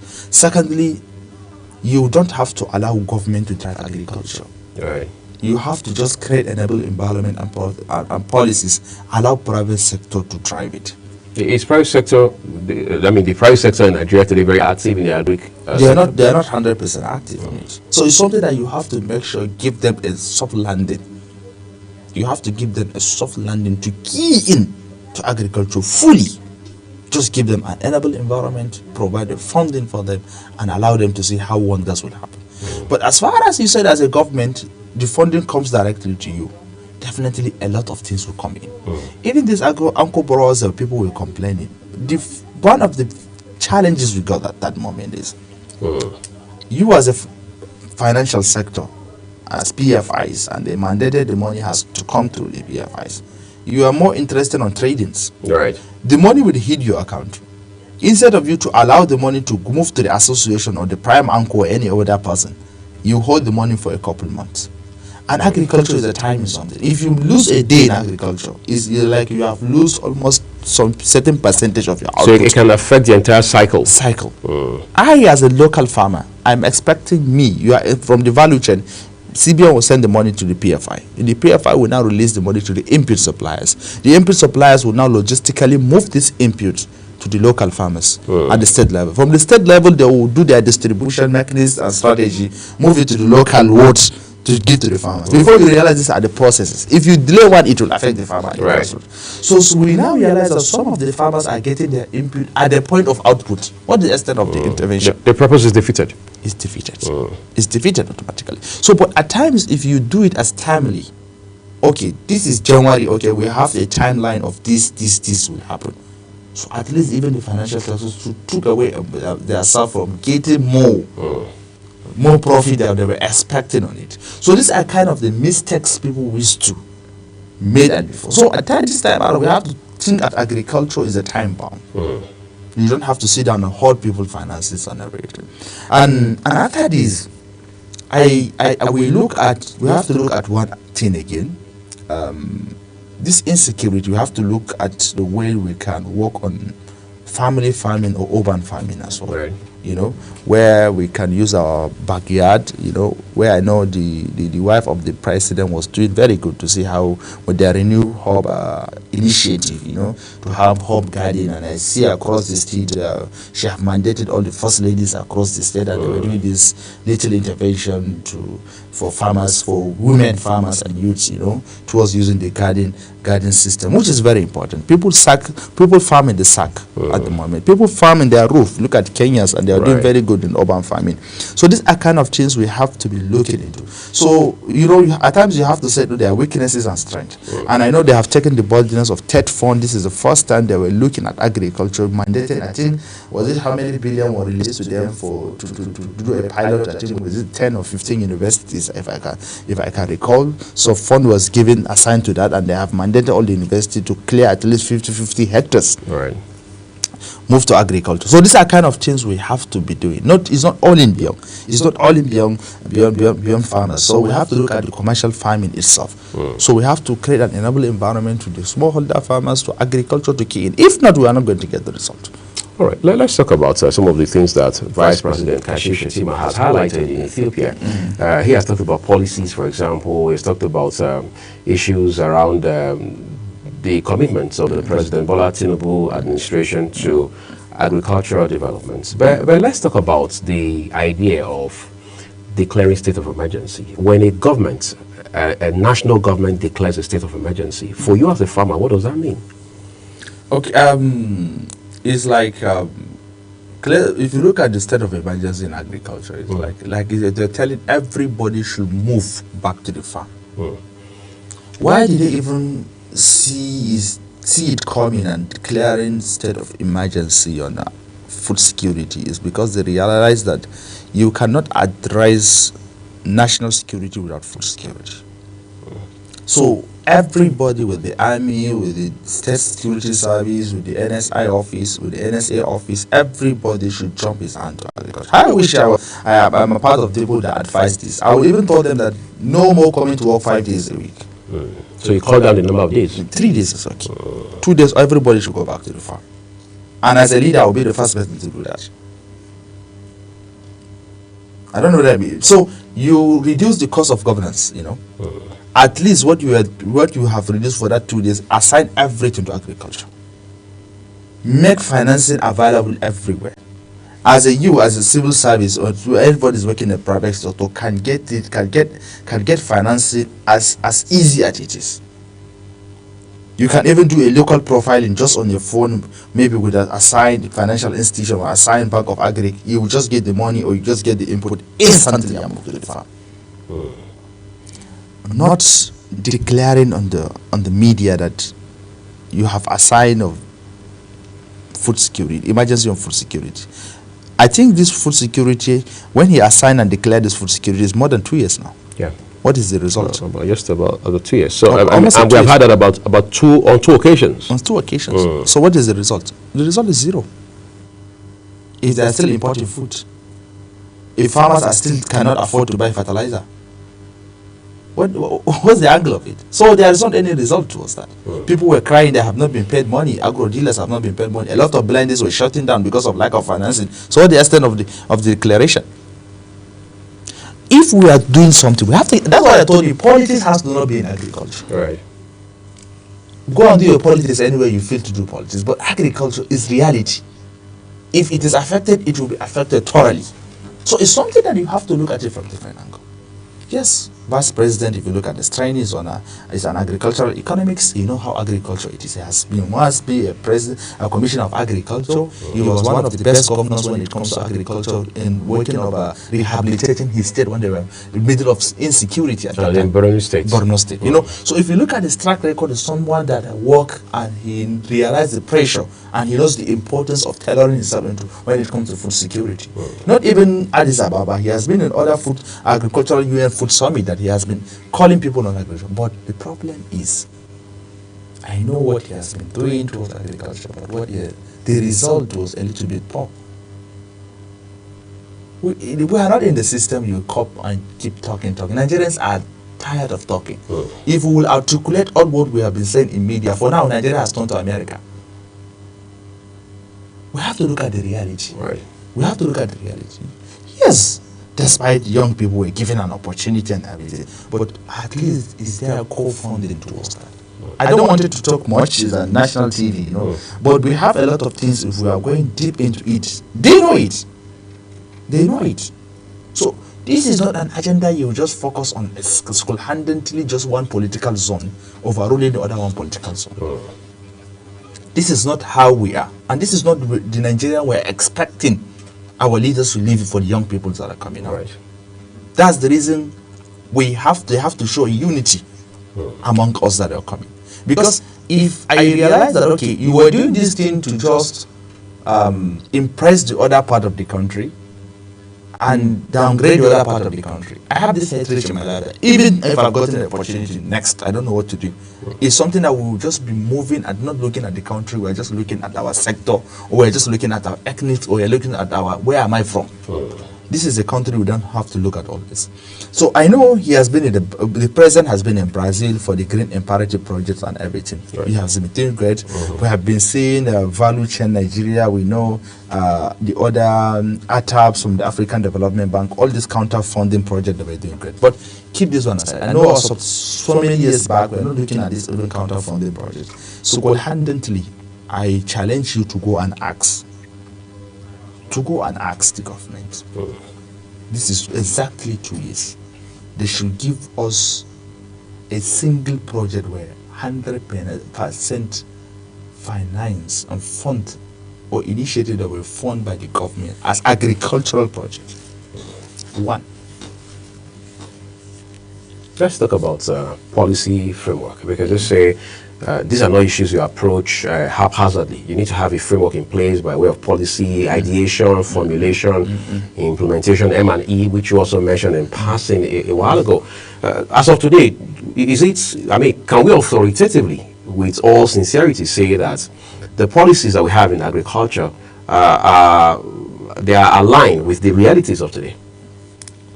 Which are the policies? Which of the policies do we have? We don't even revise and modify the policies. Who are in charge of the policies? You know what is happening. I keep on telling people there was a certain time I worked with in the documents to see how we can create a relationship between the legislative part of the government and local farmers associations and everything, because there is a huge gap. They are the policy makers at times. So yeah, and this is the point of order to each and every person in the government. So it's something that we have to sit down, work with them hand in hand, to be showing them this is what is happening, these are the right things, these are not the right things, and these are the point call of order to call the executive arm of the government, to show them what they're doing is good or bad. First. Secondly, we keep on having policies every year. Strategic policy on soybeans, policy on cashew, policies on cocoa, policy on this. Where are the implementation of the policies? When it comes to implementation, it's zero behind a decimal point. That's the reason I told you private sectors will be the only person to push. Most of these people that were even working on some people are even working on the policies to get something for their daily breads, because they realize that if they write a proposal to the minister, they wanted to work on this, money will be involved. Not looking at the implementation of the policies. It's something that we have to look at the policies itself. Track the policies to know the level of achievement towards that policies. But everybody's not sitting out reluctantly. They will just call stakeholders, sit down, have a tea break, have a lunch, dinner, have their allowances, everybody will back to the office and keep the policies in the archive. So without sitting down and checkmating all these policies, we never get what we wanted to get. All right, let's quickly take a break. Again, everyone, when we return for the last lap, you can call it the victory lap if you like, we'll turn to other aspects of this very important conversation, including the associations within the agri sector. How exactly are they faring? Some people say, well, those associations are not as effective as they ought to be. But again, we have these associations and they are an integral part of the agricultural space. We'll talk about that and more as we wrap up this conversation in a bit.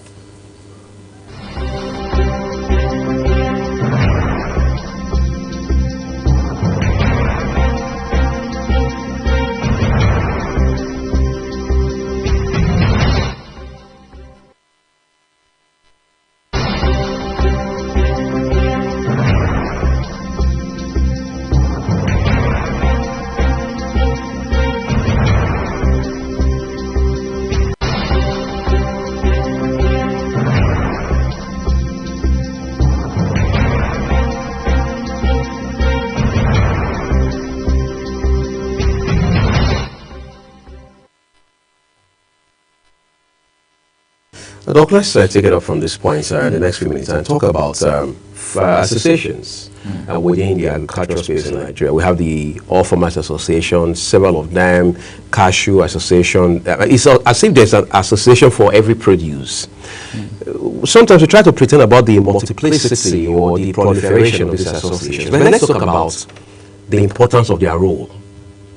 Okay, you know, even the association model, politics is involved. You know, people are just making the association to get their personal incomes and maybe overrule other people's. You know, but if you look at World, I was opportunity to be a member of World Farmers Organization. And after this, I have attended a lot of negotiation, international negotiation towards agricultural plastic pollution on the INC and other stuff, and the chemical part of it, and the SciChem and everything. The way I see they were running an organizations and farmers association were far different with the way we are running our association models in Nigeria. That's the reason their voice were heard. So the problem is, you have seen the ruling. I know you are always current. If you see All Farmers Association of Nigeria, we have the Dr. Farouk Moody's aspect of it. We have the architect Kabiru part of it. You know, even the umbrella we call as an umbrella of All Farmers Association of Nigeria, we're having a function, and everybody has a structure, its own structure, and everybody has this one is close to the government, the other one is not close to the government. This is this. So imagine who will take us serious. So who are you going to deal with as a government? Are you dealing with Kabiru? If you deal with Kabiru as the president, Farouk will say, no, this is not the right person. If you deal with Farouk with the aspect of it, Kabiru will say this. So these are kind of things people have to do. But they have a ruling judgment, and they have agreed Farouk is the main president of AFAN. So, but after AFAN, we still have something that is called FACAN, Federation of Commodity Association of Nigeria, under the Trade and Investment. Under FACAN, you realize cashew have the association, cocoa have the association, palm oil have the association, sorghum have the association. Everybody have an individual association. So it's something, if you want it, normally, if you want to look at international standard of income, I assure you that if these farmers were single-handedly coordinated as an association, we can sit down on our own to decide who to rule as the president of this country. If this present administration came in and voted with only 8 million, I told you we have more than 50 or 60 million farmers across this country. Politically wise. So, but the problem is, most of this association, what is our vision? And most of this association, if you went to history, most of them, 60 or 55% of them, were even established during the Anko Borrower's regime. Just to get the loan. To access the money. Just to access the money. So without funding, they were silenced. They don't have any ways to get another funding or to coordinate their farmers. So these are kind of things we have to look at it. If it is an umbrella of all the farmers, and the amazing part of it at times, or discouraging part of it, you will see an association endorsing this to be the president. Who asked you to go and endorse? Are you a political platform? Let's keep away politics in anything. Our direction is to feed the nation. This is our core mandate. If the association were association as we think, if they said they wanted to see the president today, no matter how tight schedule they have to see him, because they contributed 50% to this nation. Because if there is no farmers, there is no nation. So, but how do you structure the association stuff? It has to be, government has to come and tell them the right way to do it. To me, farmers should just be all farmers association. One association. One association. The other one should just be directorate under it, or commodity champions under it. But the only person we know as a farmer should just be the AFAN. The president should be the only man president. But if you just have to be a champion of maize, this should be a champion of cocoa, this should be a champion of palm oil. So all the palm oil farmers are directly from your department. So this would give us single-handedly a working strategy. As of today, I mean, you look at the way farming is done everywhere around the world, whether you're talking about the Netherlands, you're going to China, you're coming to Brazil, which you mentioned a while ago, or even South Africa, or closer to home, Ghana. We're talking about the kind of farming that is mechanized in the practical sense of the word. In Nigeria today, beyond having a bunch of tractors scattered all over a farming space, can we boldly say we are mechanizing? Before, it's a challenge, I know, but thank God the president has commissioned some tractors we have seen last 2 months. Or is it last month or last 2 months? But up to now, have you seen the tractors? So beyond the ceremony, we're not seeing the results. It's a question, do you see it? And also, do you call someone to know where the tractors were at the moment? Me, I don't see anyone. And this is August. This is August. Where are the tractors? Are they in the field? So, you know, let me tell you something. We have to do the right things, though. We have to do the right things. Let's keep all these things aside. If these tractors were here for how many months, where were they? First. Secondly, if we wanted to fully mechanize, we have to look at commercial arable land, not individual farms. Let's say, for example, let's take Kaduna as a case study. If we have Birningwari, having Birningwari there, we can clear 2,000 hectares from Birningwari at once. Each and every farmer that is interested to come and farm, we will now give him a hectare of land. Is it a hectare you are capable to do? Fine. 0.5 hectares? Fine. Just tell us what you can do. We will now map on all these hectares for you. What is the key problem? It's security. We have agro rangers. If agro rangers is not enough, let's have a private sector into it, you know. You license, you give them trainings, you do everything to them, you know. Let's have this private sector where we have this normal securities, hotel securities that we're having across, you know. Let's still have this securities part of the agro rangers aspect of it. Give them all the arms. Secure these farmers and secure this land. What will it happen?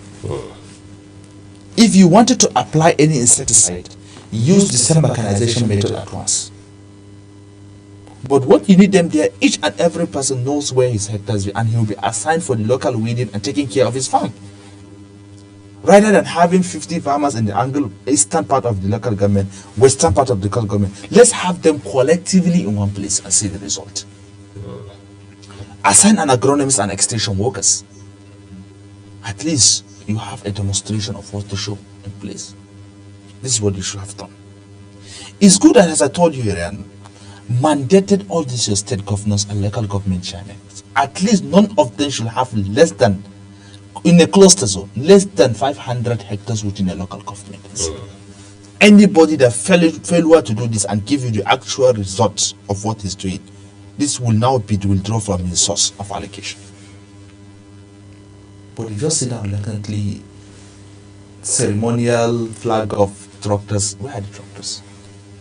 Before you know, we will be shared for their co-politicians. So we have to look at the right people in the right place. Not having all this international gathering and signing MOUs and everything. MOUs that we're not seeing it now. Well, we have seen a lot of moves by the government, not just this Bola Tinubu government, even before this. 1 minute it is between Nigeria and the International Monetary Fund. The next is the World Bank bringing some money into some agri projects. If it's not somewhere in Ondo, it's somewhere in Edo, or it's somewhere in Jigawa, or somewhere else in maybe Enugu, and things like that. All these borrowings, all these partnerships, all these World Bank funded, IMF funded, and what have you, are they crystallizing into, if you like, results that we can appreciate? That's what I'm telling you. To me, what we should have done is we have to do a comparative assessment to see.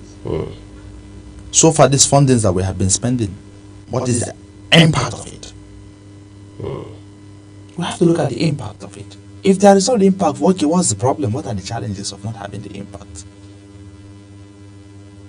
Yeah, there is impact. Okay, fine. If there is impact, we should continue with the funding.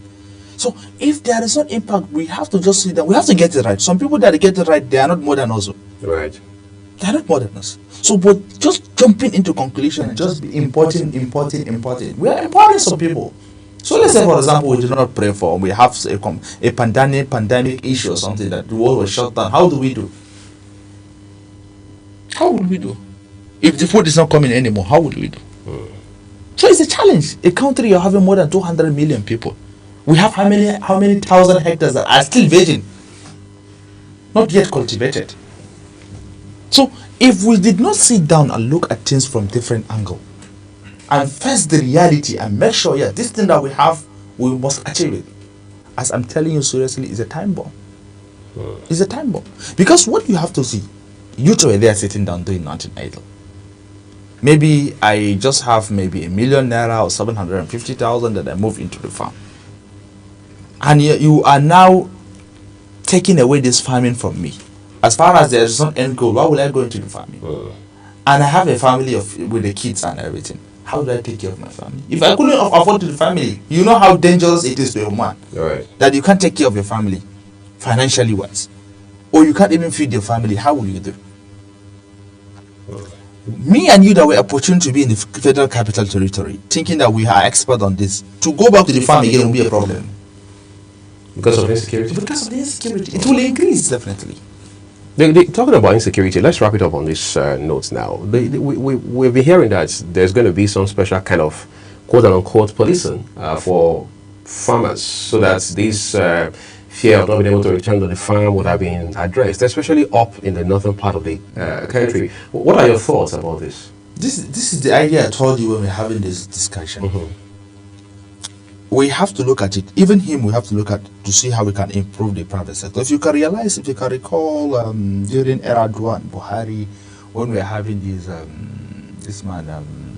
having this pipeline issue, Tampolo, and this vandalism and everything. The way they address the issue, they have to look at private sectors as well. If you recall, they have to look at these people, empower them, and they contracted all the security of the pipeline as militants now. As a militants now. You see, it really solves a lot of the issue. This is kind of models we can still apply on agricultures. These people were not now. It's something that they can look at, tell a local policy. Like if you look at problem we are having with the Boko Harams in the north part of the country, they couldn't get the solution until where they have their boys, what is it called, vigilantes. Right. Where they have these boys, and during Kashin Shetima were a little bit recruited with guns and everything. This is where they wouldn't even drastically reduce the level of insecurity and the state at that time. So it's exactly this will be applied to the agriculture as well. Let's have these local agro rangers. If we have these agro rangers, we should be individually, we should not allow people to be going to the farm, individually, scattered farm. Make sure we cluster them in one place. If the government cannot pay this, let's tailor it into the economic of production. If we are doing hectare at this, so 0.something% of this thing of your output will be kept aside. This is what we use to pay these people for securing your farms. The government, as civil defense can sit down, train them, and they should be part of it. I assure you, when we get this level of insecurity, we'll tailor it down. All right. I'd like to say a big thank you to you. You're always welcome. Dr. Abubakar Babai Musa, for taking our time to talk to us this morning. Dr. Musa is the Chief Executive Officer of Netse Agri-Tech. He's been talking about several issues regarding the agricultural sector, what we haven't done, what we need to do, and what we should expect going forward. This is where we take a break quickly. The rest of the program continues shortly. Do stay with us.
All right, as we begin to just do a descent in the program now, let's turn to a bit of politics.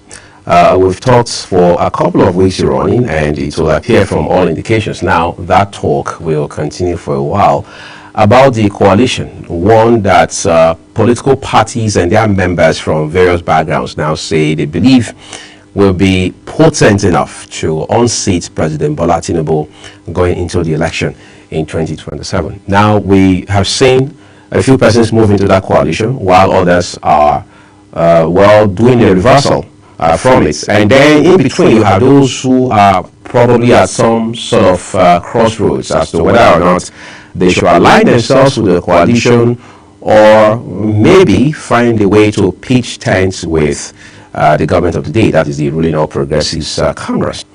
But something a bit notable now with Professor Jerry Gana, a man who has been in the corridors of power for 4 decades, accountant, saying that, look, Peter will be the candidate of the Labour Party in the 2023 general election. Of course, the presidential candidates will return to the People's Democratic Party. Now, let's be clear.